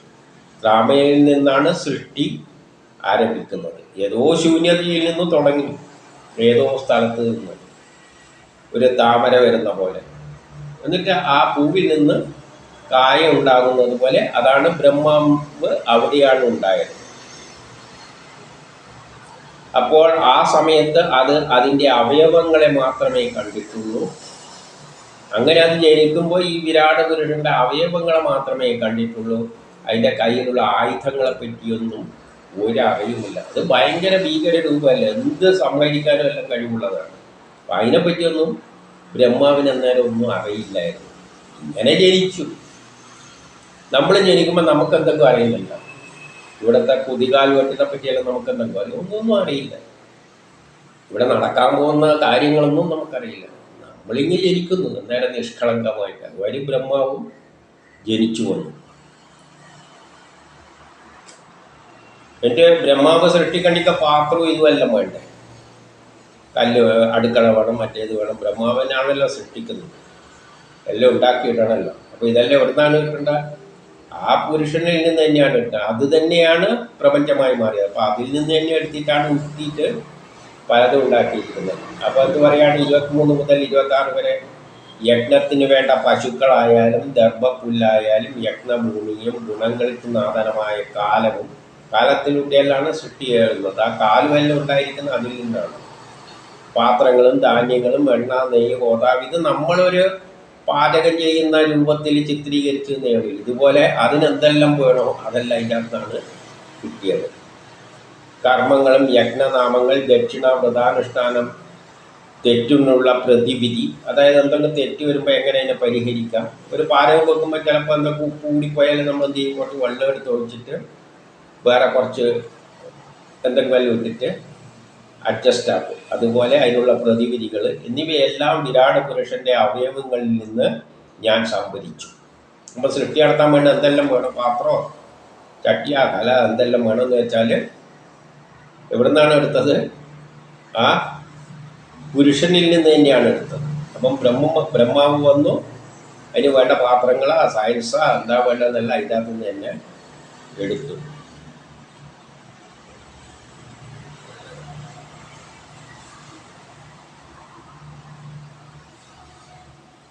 എന്നിട്ട് 27 പറയാണ്, ബ്രഹ്മാവ് ഇപ്രകാരം അതിൽ നിന്ന് എല്ലാ വസ്തുക്കളും എല്ലാം എടുത്തതിൻ്റെ ശേഷം ആ പുരുഷനെ തന്നെ ആ പുരുഷനെ കൊണ്ട് യജിച്ചു. അതായത് പിന്നെ സൃഷ്ടി നടത്തുന്ന പുരുഷനിൽ നിന്ന് തന്നെയാണ് പുരുഷനെ സൃഷ്ടിച്ചിരിക്കുന്നത്, അതിൽ നിന്ന് തന്നെ എടുത്തിട്ടാണ് സൃഷ്ടിച്ചിരിക്കുന്നത്. ആ പുരുഷനെ തന്നെ വേറെ മാറ്റി മാറ്റിയിരിക്കുകയാണ്. ഇപ്പം നമുക്ക് ഗോതമ്പുമാവുണ്ടെങ്കിൽ അതൊന്നും ഒരു കഷ്ണം എടുത്തിട്ട് വേറെ ദോശ ഉണ്ടാക്കാം, അങ്ങനെയല്ല ചെയ്തിരിക്കുന്നത്. ആ പുരുഷനെ എടുത്തിട്ട് പുരുഷനെ തന്നെ നമ്മൾ ചുരുക്കിയിട്ട് ഷേപ്പ് ഇങ്ങനെയല്ല ആക്കിയത്. ഇതിങ്ങനെ ഉരുണ്ടതായിരുന്നു, അതിൽ തന്നെ ഇങ്ങനെയാക്കി. അതാണ് യജിക്കുക എന്ന് പറയുന്നത് നമ്മൾ ഉദ്ദേശിക്കുന്നത്. ഇങ്ങനെയുള്ളതിനെ ഗോതമ്പ് ഇങ്ങനെ ഉരുട്ടി ഇങ്ങനെയാക്കി. അല്ലാതെ ഇതൊന്നും കുറച്ച് ഗോതമ്പ് ദോശ ഉണ്ടാക്കും, മറ്റേ എടുത്തിട്ട് ചപ്പാത്തി ഉണ്ടാക്കി, ഇങ്ങനെയല്ല. അതിന് ആ പുരുഷനെ കൊണ്ട് തന്നെ യജിച്ചു. അതുകൊണ്ടാണ് അത് തന്നെയാണ് ഈ നമ്മളെല്ലായിട്ട് മാറിയെന്ന് പറയുന്നത്. അപ്പം അതിലൂടെ 28 എന്താണ് പറയുന്നതെന്ന് വെച്ചാൽ, പിന്നെ ഉണ്ടായത് ബ്രഹ്മാവ് ആദ്യമായി സൃഷ്ടിച്ചത് 10 മാനസപുത്രന്മാരെയാണ്. മാനസപുത്രന്മാരെന്ന് പറഞ്ഞാൽ മനസ്സ് എന്നൊരു വികാരമുള്ള ഫോഴ്സുകളാണ്, ബലങ്ങളാണ്. നമ്മൾ അതിലൊന്നാണ് നാരദൻ. നാരദൻ എന്ന് പറയുന്നത് നമ്മൾ എന്തെങ്കിലും ഒരു കർമ്മം ചെയ്യേണ്ട അവസരത്തിൽ ഉണ്ടാകുമ്പോൾ നമ്മളുടെ മനസ്സിൽ വന്നിട്ട് കുത്തിയളക്കും, പോയി അടിയടാന്നൊരു കുത്തിയളക്കും. അപ്പോഴാണ് നമ്മൾ കയറിയിട്ട് എന്തെങ്കിലും ചെയ്യുന്നത്. ചിലപ്പോൾ പറയും നീ മിണ്ടാണ്ടിരിക്കുന്നു, അപ്പോൾ മിണ്ടാണ്ടിരിക്കും. പോയി അടിയടാന്ന് പറയുമ്പോൾ നമ്മൾ പോയി അടിക്കും. അപ്പം അങ്ങനെ പ്രേരിപ്പിക്കുന്ന ട്രിഗറിങ് പൾസ്, അതാണ് നാരദനെന്ന് നമ്മൾ കണ്ടു കഴിഞ്ഞു. ഇപ്പോൾ ഒരു മാളിലെല്ലാം ഒരു ഗേറ്റിൻ്റെ വാതിലിൻ്റെ അടുത്തെത്തുമ്പോൾ വാതിൽ തുറക്കുന്ന ഒരു സിഗ്നൽ അവിടെ നിന്ന് വരും, ഒരു സെൻസറുണ്ട്. അത് പോയി കുത്തി അളക്കുമ്പോഴാണ് മോട്ടോർ തിരിഞ്ഞിട്ടല്ല വാതിൽ തുറക്കുന്നത്. അപ്പം അങ്ങനെയുള്ള ചില ബലങ്ങൾ അത് മനസ്സിന് സമാനമാണ്. അങ്ങനെയുള്ള പ്രേരക ശക്തികൾക്കാണ് മാനസപുത്രർ എന്ന് പറയുന്നത്. അങ്ങനെ അതിൽ പിന്നെ നിന്റെ ഭ്രാതാക്കളായ 9 പ്രജാതിപതിമാരെ ഇന്ദ്രിയാദി പ്രേരണയാണ്, അതായത് ഒരു പ്രേരണ അതിൽ നിന്നും ഉത്ഭവിക്കുന്നു. ആ വിരാട് പുരുഷനിൽ നിന്നും ഒരു പ്രേരണ ഉത്ഭവിച്ചിട്ട് ഈ 10 പ്രേരക ശക്തികൾ, നാരദനടക്കമുള്ള 10 പ്രജാപതിമാര് സ്വയമേവ, അവരെല്ലാം അവ്യക്ത രൂപത്തിലാണ്, സ്വയമേവ അവ്യക്തനായ പുരുഷനെ യജിച്ചിട്ട് ഉണ്ടായി, അവ്യക്തമായ രൂപത്തിൽ. അപ്പം ഈ നമ്മളീ പറയുന്ന ട്രിഗറിങ് പൾസ് എന്നെല്ലാം പറഞ്ഞാൽ ഒരു അവ്യക്തമായ രൂപമാണ്. നമുക്കതിനെ മനസ്സിലാക്കാം. ആധുനിക സയൻസിന് അറിയാം, ഇലക്ട്രോണിക്സിൽ ട്രിഗറിങ് പൾസ് ഉണ്ട്. അതുപോലെ ഒരു പ്രേരക ശക്തി, നമ്മളെ മനസ്സിനെ പ്രേരിപ്പിക്കുന്ന ചില ശക്തികൾ. അപ്പം ആദ്യം ഉണ്ടായത് 10 മാനസപുത്രന്മാരെയാണ്. 29 അതിനുശേഷം മനുക്കളിലൂടെയാണ് എന്തുണ്ടാകുന്നത്? സൃഷ്ടി ആരംഭിക്കുന്നത്. അപ്പം ആദ്യം എല്ലാത്തിനെയും കോർഡിനേറ്റ് ചെയ്യുന്ന ചില അജ്ഞാതമായ 10 പ്രേരക ശക്തികളും, അതിൽ പിന്നെയാണ് മനു എന്നൊരു പ്രേരക ശക്തി. ആ മനുവിലൂടെയാണ് പിന്നെ സൃഷ്ടിക്രമം ഉണ്ടാകുന്നത്. അവർ മനനശീലന്മാരും പിതൃക്കളും ദേവകളും അസുരന്മാരും മനുഷ്യരും അവരവരുടെ ജീവിതകാലത്ത് വിശ്വവ്യാപിയായ യജ്ഞങ്ങൾ കൊണ്ട് എന്ത് ചെയ്തു? ആവിർഭവിച്ചു. അവരെ ആരാധിക്കുന്നു. ഈ പരമേശ്വരൻ, മഹാദേവൻ. അതായത് അതിൻ്റെ ശേഷം മനു ഉണ്ടായി. മനുവിൽ നിന്ന് മനനശീലരും പിതൃക്കളും ദേവകളും അസുരന്മാരും മനുഷ്യരും അവരവരുടെ ജീവിതകാലത്തുണ്ടാവുന്നു. അതായത് പരിവർത്തനത്തിലൂടെ ഒന്ന് വേണമെങ്കിൽ ഓരോ കാലഘട്ടത്തിന് യോജിച്ചിട്ട് ഓരോ ആളെ സൃഷ്ടിക്കും. മനുഷ്യരെല്ലാം പിന്നീടാണല്ലോ ഉണ്ടാകുന്നത്. അപ്പോൾ ഓരോ ആളെയും സൃഷ്ടിച്ചിട്ട് അവരവരുടെ ജീവിതകാലത്ത്, അതായത് പല കാലങ്ങളിലായിട്ടാണ് ഇത് സംഭവിക്കുന്നത്. പിന്നെ അവരവരുടെ കാലങ്ങളിൽ അവരെന്ത് ചെയ്യുന്നു? വിശ്വവ്യാപിയായ യജ്ഞങ്ങൾ കൊണ്ട്, ലോകം മുഴുവൻ വ്യാപിച്ചു കിടക്കുന്ന യജ്ഞങ്ങൾ കൊണ്ട്. യജ്ഞങ്ങൾ എവിടെയെല്ലാം നടക്കുന്നുണ്ട്? ഈ പ്രപഞ്ചം, അങ്ങനെ ഉണ്ടായ പ്രപഞ്ചം മുഴുവൻ യജ്ഞങ്ങൾ നടക്കുന്നുണ്ട്. ഇവരിലൂടെയെല്ലാം മനുവിലൂടെ വ്യത്യസ്ത തരം വിഭാഗങ്ങളെല്ലാം, അസുരന്മാരും ദേവന്മാരും എല്ലാം മനുഷ്യരും എല്ലാം പലതരം വിഭാഗങ്ങൾ ഈ ലോകം മുഴുവൻ ഉണ്ടായിട്ട് അതാത് ഓരോ കാലത്തിലാണ് ഉണ്ടാകുന്നത്, ഒന്നിച്ചല്ല.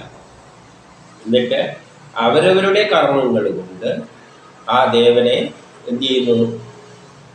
ആ ദേവനായിക്കൊണ്ട് കർമ്മം ചെയ്യുന്നു. ഇവരെല്ലാം സൃഷ്ടിച്ചെന്തിനാണ്? ഓരോ കാലത്ത് ഓരോ കർമ്മം ചെയ്യാൻ. അപ്പം നമ്മളെ സൃഷ്ടിച്ചത് നമ്മളെ ഓരോ കർമ്മങ്ങൾ ചെയ്യാനാണ്. ആ കർമ്മം നമ്മൾ അദ്ദേഹത്തിനായിക്കൊണ്ട് ചെയ്യുന്നു. ഇനി 30 എന്ത് പറയുന്നത് നോക്കാം. അങ്ങനെയാണ് ഈ ലോകം ഉണ്ടായത്. ഭഗവാൻ നാരായണനാൽ, ആ ഭഗവാനിലൂടെയാണ് ഇതെല്ലാം, ആ ശക്തിയിലൂടെയാണ് ഈ പ്രപഞ്ചമെല്ലാം ഉണ്ടായത്. അതിനെയെല്ലാം ഭഗവാൻ എന്ത് ചെയ്യുന്നു? ഉൾക്കൊണ്ടുകൊണ്ട്, അത് തന്നെയാണ് ഇതിനെയെല്ലാം ഉൾക്കൊള്ളുന്നത്. എന്നിട്ട് നിർഗുണനായവൻ, അവൻ നിർഗുണനാണ്, ഒന്നും തലയിടാത്ത വ്യക്തിയാണെങ്കിലും സൃഷ്ടിയുടെ ആരംഭത്തിൽ, ഈ സൃഷ്ടി നടക്കുന്നതിൻ്റെ തുടക്കത്തിൽ മായയുടെ പലവിധ ഗുണങ്ങൾ സ്വീകരിച്ചു. മായയിലൂടെ പല ഗുണങ്ങൾ സ്വീകരിച്ചു. പക്ഷെ അവ മായയിൽ പെടുന്നില്ല, മായക്ക് പുറത്താണ് നിൽക്കുന്നത്.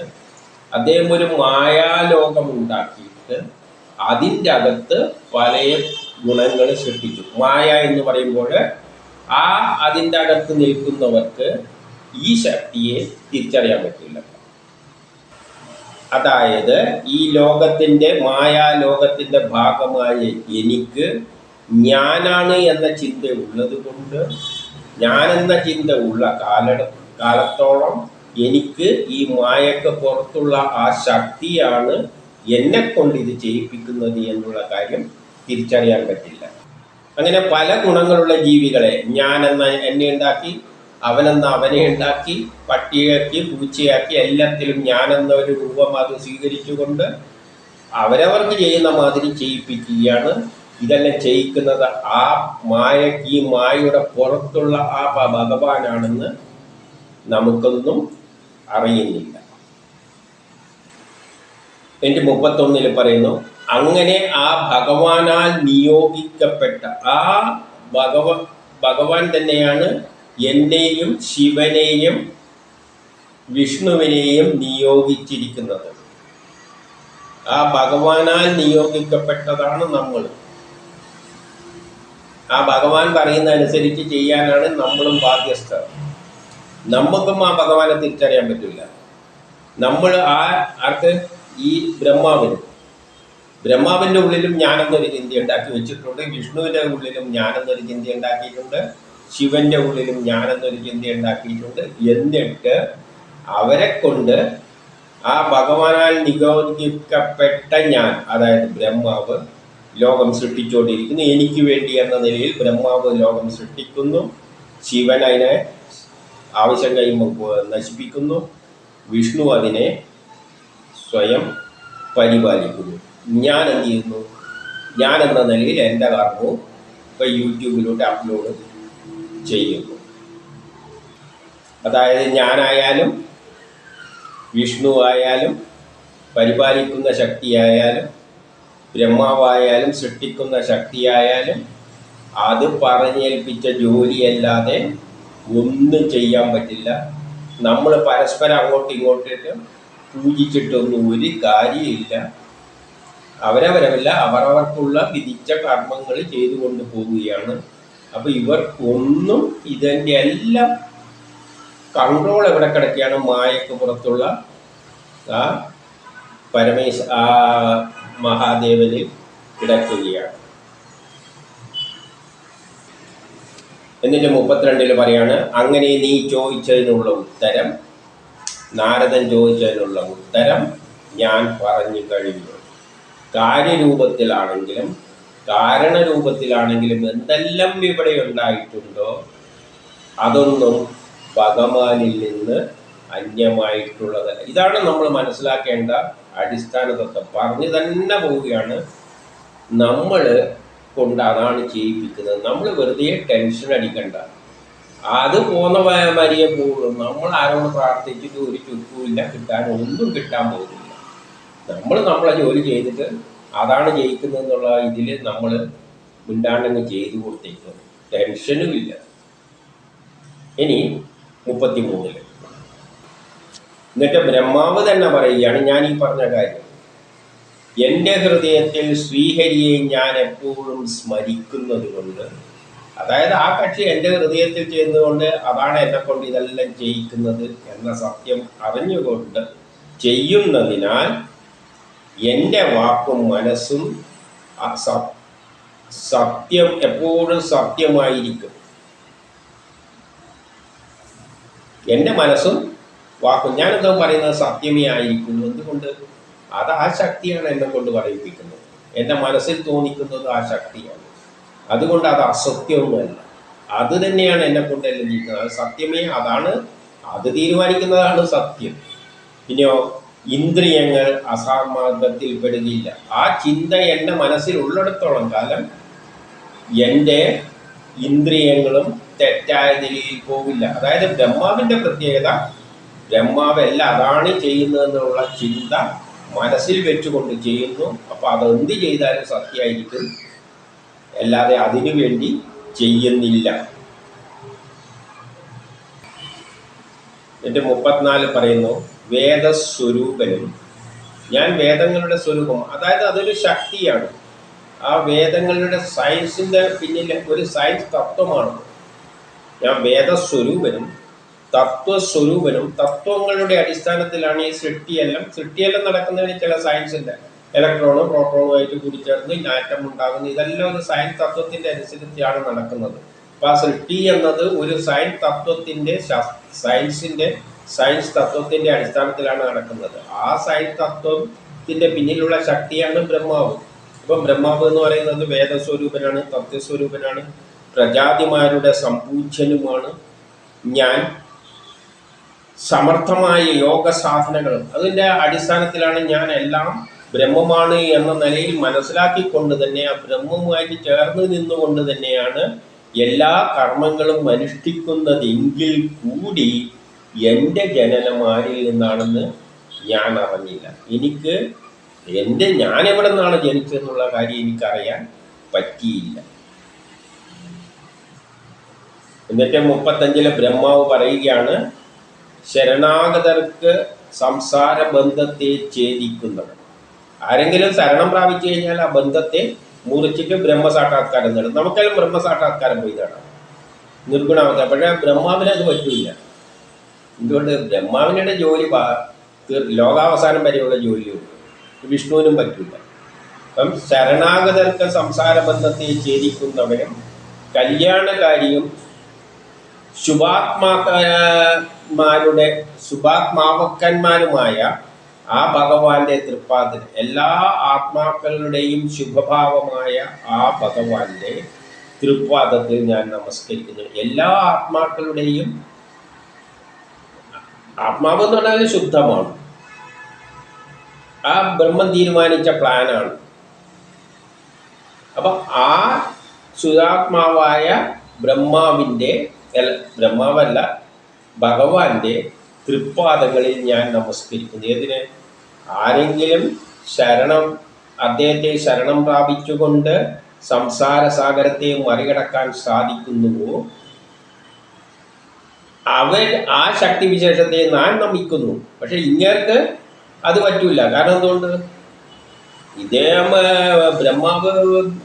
ബ്രഹ്മസാക്ഷാത്കാരം നേടിയാൽ പിന്നെ അടുത്ത ജോലി ആരാണ് ചെയ്യുന്നത്? സൃഷ്ടി അത് നടക്കുന്ന കാര്യമല്ല. അതുകൊണ്ട് അതിനെ നമിക്കുന്നു. എന്നിട്ട് എന്ത് പറയുന്നു? ഏതൊരു ഭഗവാന്റെ വൈഭവത്തെ ആകാശത്തിൻ്റെ പരിധി അറിയാൻ കഴിയാത്തതുപോലെ, ഈ ആകാശത്തിൻ്റെ പരിധി എത്രയാണ് നമുക്കറിയാൻ പറ്റില്ല. അതുപോലെ ആ ഭഗവാന്റെ വൈഭവത്തെ എന്നെ പോലെയുള്ളവർക്ക് അറിയുവാനാകില്ല. ഇപ്പം ബ്രഹ്മാവ് പറയാണ്, ഞാൻ ഇതിൽ നിന്നാണ് വന്നതെന്ന് പറയുന്ന ആ ബ്രഹ്മത്തെ എനിക്കത് അറിയില്ല. ബ്രഹ്മം ആകാശത്തിൻ്റെ പരിധി അറിയാത്തതുപോലെ എന്നെ പോലെയുള്ളവർക്ക്, അതായത് വിഷ്ണു ആയാലും ശിവനായാലും അവർക്കും അതിനെ അറിയാനാവില്ല. എന്നെ പോലെയുള്ളവർക്ക് അതിനെ അറിയുവാനാകില്ല. പിന്നെ മറ്റുള്ളവരുടെ കാര്യം പറയണോ, അത് നമുക്കും പറ്റില്ല. ബ്രഹ്മസാക്ഷാത്കാരത്തിലും ബ്രഹ്മത്തിന് സമാനമായി മാറുക എന്നല്ലാതെ അതെന്താണെന്ന് പറഞ്ഞാൽ മനസ്സിലാക്കണമെന്ന് അതിനും പറ്റില്ല. ഇനി 36 പറയാണ്, അവന്റെ ഗതിയെ, അവനെങ്ങനെയാ പോകുന്നതെന്നുള്ള കാര്യമൊന്നും ഞാനും ശിവനും അറിയുന്നില്ല. എനിക്ക് ശിവനും ഒന്നും അതിൻ്റെ പോക്കൊന്നും അറിയാൻ പറ്റില്ല. ആ ബ്രഹ്മത്തിൻ്റെ പോക്കൊന്നും ആർക്കും മനസ്സിലാകാൻ പറ്റില്ല. ആധുനിക സയൻസ് അതുകൊണ്ട് തന്നെയാണ് നിർത്തിയത്. പ്രപഞ്ചം ഏതിൽ നിന്നുണ്ടായാലും അതിന് രൂപവും ഭാവമൊന്നുമില്ല. രൂപവും ഭാവവും ഇല്ലാതെ എങ്ങനെ ശാസ്ത്രലോകം മനസ്സിലാക്കുന്നത്? വേദം പറയുന്ന ഈ രീതി അതിൽ മനസ്സിലാക്കിക്കൊള്ളുക, അത്ര മാത്രമേ ഉള്ളൂ. അതിനെ ആർക്കും അറിയാനൊന്നും പറ്റില്ല. അദ്ദേഹത്തിൻ്റെ മായാൽ മോഹിക്കപ്പെട്ട ബുദ്ധിയോടുകൂടിയ നാമെല്ലാം അതിൻ്റെ മായാൽ മോഹിക്കപ്പെട്ടാണ്. ആരാണ് പറയുന്നത്? ബ്രഹ്മാവ്, വിഷ്ണു, മഹേശ്വരന്മാരെല്ലാം നമ്മളെപ്പോലെ തന്നെ ആ മായയിൽ അകപ്പെട്ടുകൊണ്ട് സൃഷ്ടിയും സ്ഥിതിയും സംഹാരവും നടത്തിക്കൊണ്ടിരിക്കുകയാണ്. അവർക്ക് ഒന്നും ചെയ്യാൻ പറ്റില്ല. അതെല്ലാം അത് തീരുമാനിച്ചു വെച്ചിരിക്കുകയാണ്. അപ്പം മായയാൽ മോഹിക്കപ്പെട്ട ബുദ്ധിയോടുകൂടി, അങ്ങനത്തെ ബുദ്ധിയാണ് നമുക്കുള്ളത്. ആർക്ക്? ബ്രഹ്മാവിന്, ശിവനും വിഷ്ണുവിനും വൈവിധ്യത്തോടെ നിർഗമിക്കപ്പെട്ട, അങ്ങനെ അതിൽ നിന്നും മായാലുണ്ടായ വൈവിധ്യമാർന്ന ഈ ലോകത്തെ സ്വന്തം കഴിവനുസരിച്ച് അറിയുന്നു. നമ്മളെല്ലാം നമുക്ക് പറ്റുന്ന തരത്തിൽ നമ്മൾ ബുദ്ധി ഉപയോഗിച്ചിട്ട് അതിന് മനസ്സിലാക്കാൻ ശ്രമിക്കുന്നു. അത്രയേ പറ്റുള്ളൂ. കുറച്ച് ബുദ്ധിയുള്ളവർക്ക് മനസ്സിലാക്കാം. തീരെ ഇല്ലാത്തവർക്ക്, യുക്തിയില്ലാത്ത യുക്തിവാദികൾ, ബുദ്ധിപരമായിട്ട് ചിന്തിക്കാൻ കഴിവില്ലാത്ത, ഈ തരത്തിൽ ചിന്തിക്കാൻ കഴിവില്ലാത്ത യുക്തിവാദികൾക്കൊന്നും നിരീശ്വരവാദികൾക്കൊന്നും ഒട്ടും മനസ്സിലാകാൻ പോകുന്നില്ല. എന്നിട്ട് എന്ത് പറയുന്നു? നമ്മെ പോലെയുള്ളവർ അവൻ്റെ ലീലാവിലാസത്തെ പാടിപ്പുകർത്തുന്നു. അവൻ ഈ കാട്ടിക്കൂട്ടുന്ന കാര്യങ്ങളാണ് നമ്മൾ പാടിപ്പുകർത്തുന്നത്. ഈ പ്രപഞ്ചം ഉണ്ടാക്കുന്നതും നമ്മളെ ഉള്ളിൽ കിടന്നുകൊണ്ട് നമ്മളെ കൊണ്ട് കളിപ്പിക്കുന്ന ആ ശക്തി വിശേഷത്തെയല്ലാണ് വേദങ്ങൾ പാടിപ്പുകർത്തുന്നത്. അല്ലാതെ അവൻ്റെ യാഥാർത്ഥ്യത്തെ അറിയുന്നില്ല. അല്ലാതെ അതെന്താണെന്നുള്ള കാര്യം നമുക്ക് പറയാൻ പറ്റില്ല. അതെന്തല്ലോ ഇവിടെ മായ വെച്ചിട്ട് കാട്ടിക്കൂട്ടുന്നുണ്ട്. ആ കളികളെല്ലാം നമ്മൾ വിസ്തരിച്ച് വേദങ്ങൾ വിവരിക്കുന്നു, ഋഷികൾ വിവരിക്കുന്നു, ബ്രഹ്മാവ് വിവരിക്കുന്നു, എല്ലാവരും വിവരിച്ച് പാടി ലീലകളെ വിവരിക്കുന്നു. പക്ഷേ യഥാർത്ഥത്തിൽ അതെന്താണെന്ന് ചോദിച്ചു കഴിഞ്ഞാൽ ഒരു പിടിയും ഇല്ല. ആ ഭഗവാന് നമസ്കാരവും പറയുകയാണ്. എൻ്റെ 38 പറയുകയാണ്, അവൻ ജന്മരഹിതനാണ്, ആദിയിലുള്ളവനാണ്. ഓരോ കൽപ്പത്തിൽ, ഓരോ കൽപ്പങ്ങളാകുമ്പോൾ തന്നാൽ തന്നെ, തന്നിൽ തന്നെ നിന്നുകൊണ്ട് തന്നെ തന്നെ സൃഷ്ടിക്കുന്നു. അത് തന്നാൽ തന്നെ, തന്നിൽ നിന്നുകൊണ്ട് തന്നെ തന്നെയാണ് സൃഷ്ടിക്കുന്നത് ഓരോ കൽപ്പത്തിൽ. അതിന് നമസ്കാരം. സൃഷ്ടിക്കുക മാത്രമല്ല, സൃഷ്ടിച്ചിട്ട് കുറേ കാലം അതിനെ പരിപാലിക്കുന്നു, പിന്നെ അടിച്ച് തന്നിൽ തന്നെ ലയിപ്പിക്കുന്നു. എന്നിട്ട് 39 പറയുന്നു, നിർവികാരനാണ്, ഒരു വികാരവുമില്ല, നിരാകാരമാണ്, ഒരു ആകാരവുമില്ല, രൂപവുമില്ല, ഒരു ഭാവവുമില്ല, ഒന്നുമില്ല. എല്ലാവരും എന്തെല്ലാം ഇവിടെ ഉണ്ടോ അതിൻ്റെ എല്ലാം ഉള്ളിലുള്ളത് അതാണ്. അതിനൊരു സംശയവുമില്ല. സുസ്ഥിരനാണ്, സ്ഥിരമാണ്, അതിന് മാറ്റമില്ല. ത്രിഗുണങ്ങളുമായിട്ട് അതിനൊരു ബന്ധവുമില്ല, അതിന് തുടക്കവുമില്ല, അവസാനവുമില്ല. തികവുറ്റ സർവകാലത്തിലും ഉള്ളതാണ്. എല്ലാ കാലത്തും, അവനില്ലാത്ത കാലമില്ല. അവൻ എല്ലാ കാലത്തും, പ്രപഞ്ചം ഉണ്ടായാലും ഇല്ലെങ്കിൽ അവനുണ്ട്. അവന് രണ്ടാമതായിട്ട് വേറൊന്നില്ല. അവൻ അവനേ ഉള്ളൂ. അതിന് രണ്ടാമനൊന്നൊന്നില്ല, ദ്വയമല്ല. നാനാത്മകവുമാണ് ആ കേവല സത്യം എന്ന ആ സത്യം. അതത്രേ ഈശ്വര തത്വം. അപ്പം ഈശ്വരൻ്റെ തത്വം എന്താണ്? അത് എന്നുമുണ്ട്, അതിന് നാശമില്ല, അതിന് വിചാരങ്ങളില്ല. ഈ ഗുണങ്ങളൊന്നും, ഈ നമുക്കുണ്ടാകുന്ന ഗുണങ്ങളൊന്നും അതിലില്ല. നമ്മളെപ്പോലെയൊന്നും അതിനെ കണ്ടുപോകരുത്. അതിനെ ഒന്നും നമുക്ക് മനസ്സിലാക്കാനും പറ്റില്ല. ഇനി 40ലേക്ക്. എന്നിട്ട് 40 പറയുന്നു, എപ്പോഴാണോ മനനശീലരായ ഋഷികൾക്ക് സമാനം ഇരുന്ന് ഗാഠമായി മനസ്സിൽ ചിന്തിക്കുന്നവർ, ശാന്തമായ അന്ധകരണം, മനസ്സ് വളരെ ശാന്തമായിരിക്കണം, ഇന്ദ്രിയങ്ങളോട് കൂടിയത് ആകരുത്. നമ്മളെ എല്ലാ കാണുന്നതും കേൾക്കുന്നതിനെ എല്ലാം സ്റ്റോപ്പ് ചെയ്ത് കർമ്മങ്ങളെല്ലാം നിർത്തിയിട്ട് മനസ്സിനെ ഏകാഗ്രമാക്കിയിട്ട് അതിനെപ്പറ്റി തന്നെ ചിന്തിച്ച് ഋഷികൾ ഇരിക്കുമ്പോൾ അപ്പോൾ മാത്രം ഈശ്വരൻ്റെ ഈ തത്വം മനസ്സിലാകും. ഏത് തത്വം? ആ ഈശ്വരൻ നിർഗുണമാണ്, അതിന് രൂപവും ഭാവമില്ലാതെ നമ്മൾ ഒരു കാര്യത്തിനും തലയിടാൻ പോകുന്നില്ല, അതിനെ സമീപിച്ചിട്ട് പ്രാർത്ഥിച്ചിട്ട് ഒരു യുക്തിയും ഗുണവുമില്ല. ഇതെല്ലാം മനസ്സിലാകുന്നത് ഋഷികൾക്ക് മനസ്സിലായത്, അവരിത് എഴുതി വെച്ചത് ഈ ശാന്തമായി ഇരുന്നിട്ട് ആലോചിക്കുമ്പോഴാണ്. ഇപ്പം ഞാനിത് പറയുമ്പോഴും നല്ല ആ ധാരണയോടുകൂടി തന്നെയാണ് പറയുന്നതെങ്കിലും എന്തു പറ്റും? അസത്തുക്കൾ തർക്കങ്ങളിൽ ഏർപ്പെട്ടുകൊണ്ട് മനസ്സ് പങ്കിലമാകുമ്പോൾ അത് മാഞ്ഞു പോകും. അപ്പം ഞാനിവിടെ നിന്ന് ഈ മൊബൈലിൻ്റെ പിന്നെ ഇപ്പോൾ ഈ ഒരു ചിന്ത മാത്രമേ ഉള്ളൂ. അതുകൊണ്ട് എനിക്ക് ആ രൂപത്തിൽ പറയാൻ പറ്റുന്നുണ്ട്. ഇത് കഴിഞ്ഞ് നാം വീട്ടിൽ കയറി മറ്റുള്ളവരുമായിട്ടല്ലങ്ങ് സംസാരിക്കാൻ തുടങ്ങുമ്പോൾ പിന്നെ നമ്മളെ മനസ്സെല്ലാം പൊളിഞ്ഞ് പിന്നെ ഈ തത്വമില്ല. പിന്നെ എന്തേ ഉള്ളൂ? ഞാനെന്ന തത്വമേ ഉള്ളൂ. ഇതിവിടുന്ന് വിട്ട് കഴിഞ്ഞാൽ പിന്നെ ഞാൻ ആദ്യം പണ്ടത്തെ ഞാനായി. അതിനനുസരിച്ച് പിന്നെ ഈ തത്വം അതാണ് എന്നെ ഉള്ളിൽ കൊണ്ട് ജയിപ്പിക്കുന്നതെന്നുള്ളൊന്നും എൻ്റെ തലയിൽ വരില്ല, ഋഷികളിലേക്കും വരില്ല. പിന്നെ 41 പറയുന്നത്, സർവ്വവ്യാപിയായ അത് ആദ്യം പുരുഷനായി അവതരിച്ചു. അതായത് പ്രകൃതിയും പുരുഷനും എന്നതിൽ ദ്വയമായിട്ടാണല്ലോ ഉണ്ടായത്. അപ്പോൾ ആദ്യം ഉണ്ടായത് പുരുഷനാണ്. ആ പുരുഷന്റെ പ്രേരണയാലാണ് പ്രകൃതിയെല്ലാം ഉണ്ടാകുന്നത്. അപ്പം പ്രകൃതിക്ക് പിന്നിലുള്ള പ്രേരക ശക്തിയാണ് പുരുഷൻ. അപ്പോൾ പിന്നെ എന്തുണ്ടായി? ഗുണവിക്ഷോഭത്തോടെ, പരിണാമഹേതുകമായ സ്വഭാവത്തോടെ, പരിണാമ സിദ്ധാന്തത്തിലൂടെ പലതരം ഗുണങ്ങളുള്ള വസ്തുക്കളായിട്ട് അത് മാറുന്നു.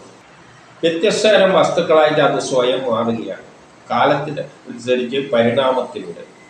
പിന്നെ കാര്യകാരണമായ പ്രകൃതിയായിട്ട് ഓരോ കാര്യമുണ്ട്, കാരണമുണ്ട്. ഒരു കാര്യം കൊണ്ട് അതിന് കാരണമുണ്ട്. ഒരു എന്തെങ്കിലും കാര്യം നടക്കണമെങ്കിൽ അതിനൊരു കാരണമുണ്ട്. ആ കാരണ തത്വത്തിൻ്റെ അടിസ്ഥാനത്തിലാണ് പ്രകൃതി ഉണ്ടാകുന്നത്. മഹത്തത്വങ്ങൾ ഉണ്ടാകുന്നു, പഞ്ചമഹാഭൂതങ്ങൾ ഉണ്ടാകുന്നു, അഹങ്കാരം ഉണ്ടാകുന്നു, സത്വാദി ഗുണങ്ങൾ ഉണ്ടാകുന്നു, ഇന്ദ്രിയങ്ങൾ ഉണ്ടാകുന്നു, സമഷ്ടി ശരീരം, ഈ ശരീരം ഉണ്ടാകുന്നു. അതിൻ്റെ ജീവചൈതന്യമായ, അതിൻ്റെ അകത്തെ ചൈതന്യ രൂപത്തിൽ ഒഴുകുന്ന സ്ഥാവരവും ജംഗവുമായ വിഷ്ടി ശരീരം ഉണ്ടാകുന്നു. പിന്നെ 42 എന്ന് പറയുന്നു, ഞാൻ, ശിവൻ, പിന്നെ മഹാവിഷ്ണു, ദക്ഷൻ, പ്രജാപതി, നാരദാദികൾ, സ്വർലോകാദികൾ, പിന്നെയോ സ്വർലോകത്തിൻ്റെ നാഥന്മാർ, ഭൂവർലോകത്തിൻ്റെ നാഥന്മാർ, അതിലൂടെ എല്ലാ അധിപന്മാർ, ലോകപാലകന്മാർ, പാതാള ലോകത്തിൻ്റെ അധികാരികൾ, ഇതെല്ലാം.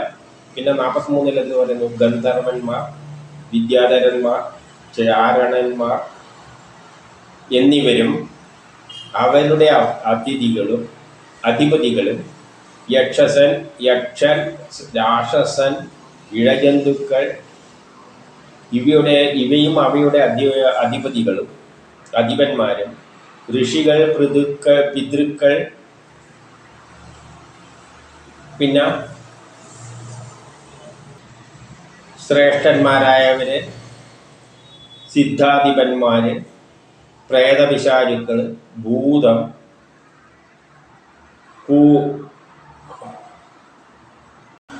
കൂഷ്മാണ്ഡങ്ങൾ, ജലജീവികൾ, മൃഗങ്ങൾ, പക്ഷികൾ എന്നിവയുടെയെല്ലാം അധീശന്മാർ. ഇനി 44 എല്ലാ ഐശ്വര്യങ്ങളും, ലോകത്തിൽ എന്തെല്ലാം ഐശ്വര്യമുണ്ട് ആ ഐശ്വര്യങ്ങൾ. പിന്നെ ദേഹ, ഇന്ദ്രിയ, മനസ്സാദികൾ, ക്ഷമയുള്ളവർ, ലോഭ, ലജ്ജ ഇവയെല്ലാം ഉള്ളവർ,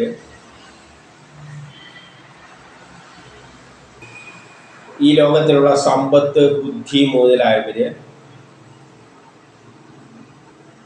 പിന്നെന്തുണ്ട്? നിറപ്പകിട്ടുള്ളതും നല്ല ആകൃതിയുള്ളതുമായ, ഭംഗിയുള്ള ആകൃതിയിലുള്ള എല്ലാം അങ്ങനെ എന്തെല്ലാം ഈ പ്രപഞ്ചത്തിലുണ്ടോ അതെല്ലാം ഭഗവാന്റെ സ്വരൂപമാകുന്നു.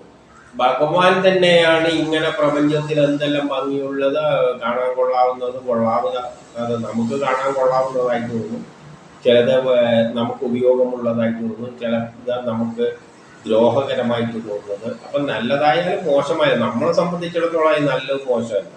പ്രകൃതിക്ക് ചില ആവശ്യം ഉണ്ടായിട്ടാണ് സൃഷ്ടിച്ചിരിക്കുന്നത്. അങ്ങനെ എന്തെല്ലാം ഇവിടെ ഗുണങ്ങളായാലും കാണാൻ പറ്റുന്നതായാലും കാണാൻ പറ്റാത്തതാണ്, അങ്ങനെ എന്തെല്ലാം ഉണ്ടോ അതെല്ലാം എന്താണ്? ഭഗവാന്റെ സ്വരൂപം തന്നെയാണ്. ഭഗവാനാണ് ഇങ്ങനെ ഓരോന്നായിട്ടെല്ലാം മാറിയിരിക്കുന്നത്, നാമായിട്ട് മാറിക്കുന്നത്. അതുകൊണ്ട് തന്നെയാണ് നാം ബ്രഹ്മമാണ് എന്നെല്ലാം പറയുന്നത്. ഇനി 45 ഈ 45 എന്താണ് പറയുന്നതെന്ന് വെച്ചാൽ, നാരദരെ എന്ന് പറഞ്ഞുകൊണ്ട് പറയുകയാണ്, സർവവ്യാപിയായ പുരുഷോത്തമൻ, അങ്ങനെ ഈ പ്രപഞ്ചം മുഴുവൻ നിറക്കുന്ന സർവവ്യാപിയായ പുരുഷോത്തമന്റെ ഏതെല്ലാം ലീലാ അവതാരങ്ങളെ പ്രധാനമായിട്ട് കരുതുന്നുവോ, അങ്ങനെ ഇവിടെ ഉണ്ടായിരിക്കുന്നതല്ല അതിൻ്റെ അവതാര ലീലകൾ കൊണ്ട് ഉണ്ടായത് തന്നെയാണ്. മായാ ലീലകളെ കൊണ്ട് ഉണ്ടായതാണ് ഇവിടെ. അതെല്ലാം അവതാരം തന്നെയായിട്ട് വേണമെങ്കിൽ എടുക്കാം. അതിൽ ഏതെല്ലാം ലീലാ അവതാരങ്ങളെ പ്രധാനമായി കരുതുന്നു, അതിൽ പ്രധാനമായിട്ടുള്ള അവതാരങ്ങളെ ആ മനോഹരവും, അതായത് ഈ പ്രപഞ്ചത്തിൽ ഉണ്ടായല്ല അത് തന്നെയാണ്. അപ്പം എല്ലാം അവതാരം തന്നെയാണ്, നമ്മളും എല്ലാം ഓരോ അവതാരം തന്നെയാണ്. പക്ഷേ നമുക്കൊന്നും അത്ര വലിയ പ്രാധാന്യമൊന്നുമില്ല, നമ്മളതായ ഒരു ചെറിയ കർമ്മം ചെയ്യാനാണ്. പക്ഷെ പ്രധാനമായിട്ടുള്ള ചില അവതാരം ഉണ്ടല്ലോ. അപ്പം അതിൽ പ്രധാനമായി കരുതുന്നത്, അതുകൊണ്ടാണ് ചിലപ്പം 10 എന്ന് പറയും, ചിലപ്പം ഭാഗവതത്തിലെത്തുമ്പം കൂടുതലാകും.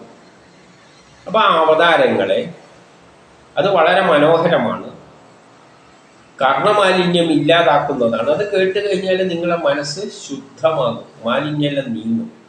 ഇവയെ നിന്നോട് ക്രമത്തിൽ ഞാൻ ഇനി പറഞ്ഞു തരാം.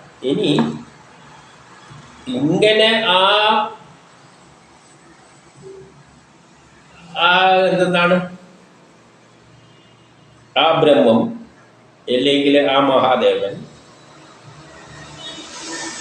വിരാട് പുരുഷനായ രൂപത്തിലൂടെ മാറുമ്പോൾ, പ്രപഞ്ചമായി മാറുമ്പോൾ, വിരാട് രൂപമായി പൂർണ്ണമായി വളർച്ചെത്തിയ വിരാട് ആ പുരുഷൻ പൂർണ്ണ വിരാട് രൂപം കൈക്കൊണ്ടപ്പോൾ അതിന് എന്തെല്ലാം അവതാര രൂപത്തിലാണോ വന്നത് അതിൽ പ്രധാനപ്പെട്ട അവതാരങ്ങളെപ്പറ്റി ഇവിടെ നാരദർക്ക് പറഞ്ഞു കൊടുക്കുകയാണ്. വേണമെങ്കിൽ എല്ലാ അവതാരം തന്നെയാണ്, അതിൽ പ്രധാനപ്പെട്ടത് എന്ന അർത്ഥത്തിലേ അത് എടുക്കേണ്ടതുള്ളൂ. ആ ബ്രഹ്മം തന്നെയാണ് ഈ ഓരോന്നായിട്ട് അവതരിച്ചിരിക്കുന്നത്. അതിൽ പ്രധാനപ്പെട്ടത് പറയുന്നതേ ഉള്ളൂ. അല്ലാതെ അതിനെ എന്തെങ്കിലും അത് മാത്രം അവതാരം എന്നൊന്നും ചിന്തിച്ചിട്ടൊന്നും പോകരുത്. അവതാരം എത്രയോ ആണ്. ഈ ബ്രഹ്മം, നിർഗുണമായ ബ്രഹ്മം മായയുടെ പ്രപഞ്ചമായി മാറിയപ്പോൾ ഈ കാണുന്നതെല്ലാം അതിൻ്റെ അവതാരങ്ങൾ തന്നെയാണ്. അത് തന്നെയാണ് അതായിട്ട് മാറിയിരിക്കുന്നത്. അപ്പം അതെത്രയോ ഉണ്ട്. അതിലെ പ്രധാനപ്പെട്ട ചിലതിനെടുത്ത് പറയാൻ പോവുകയാണ് അടുത്ത അധ്യായത്തിൽ.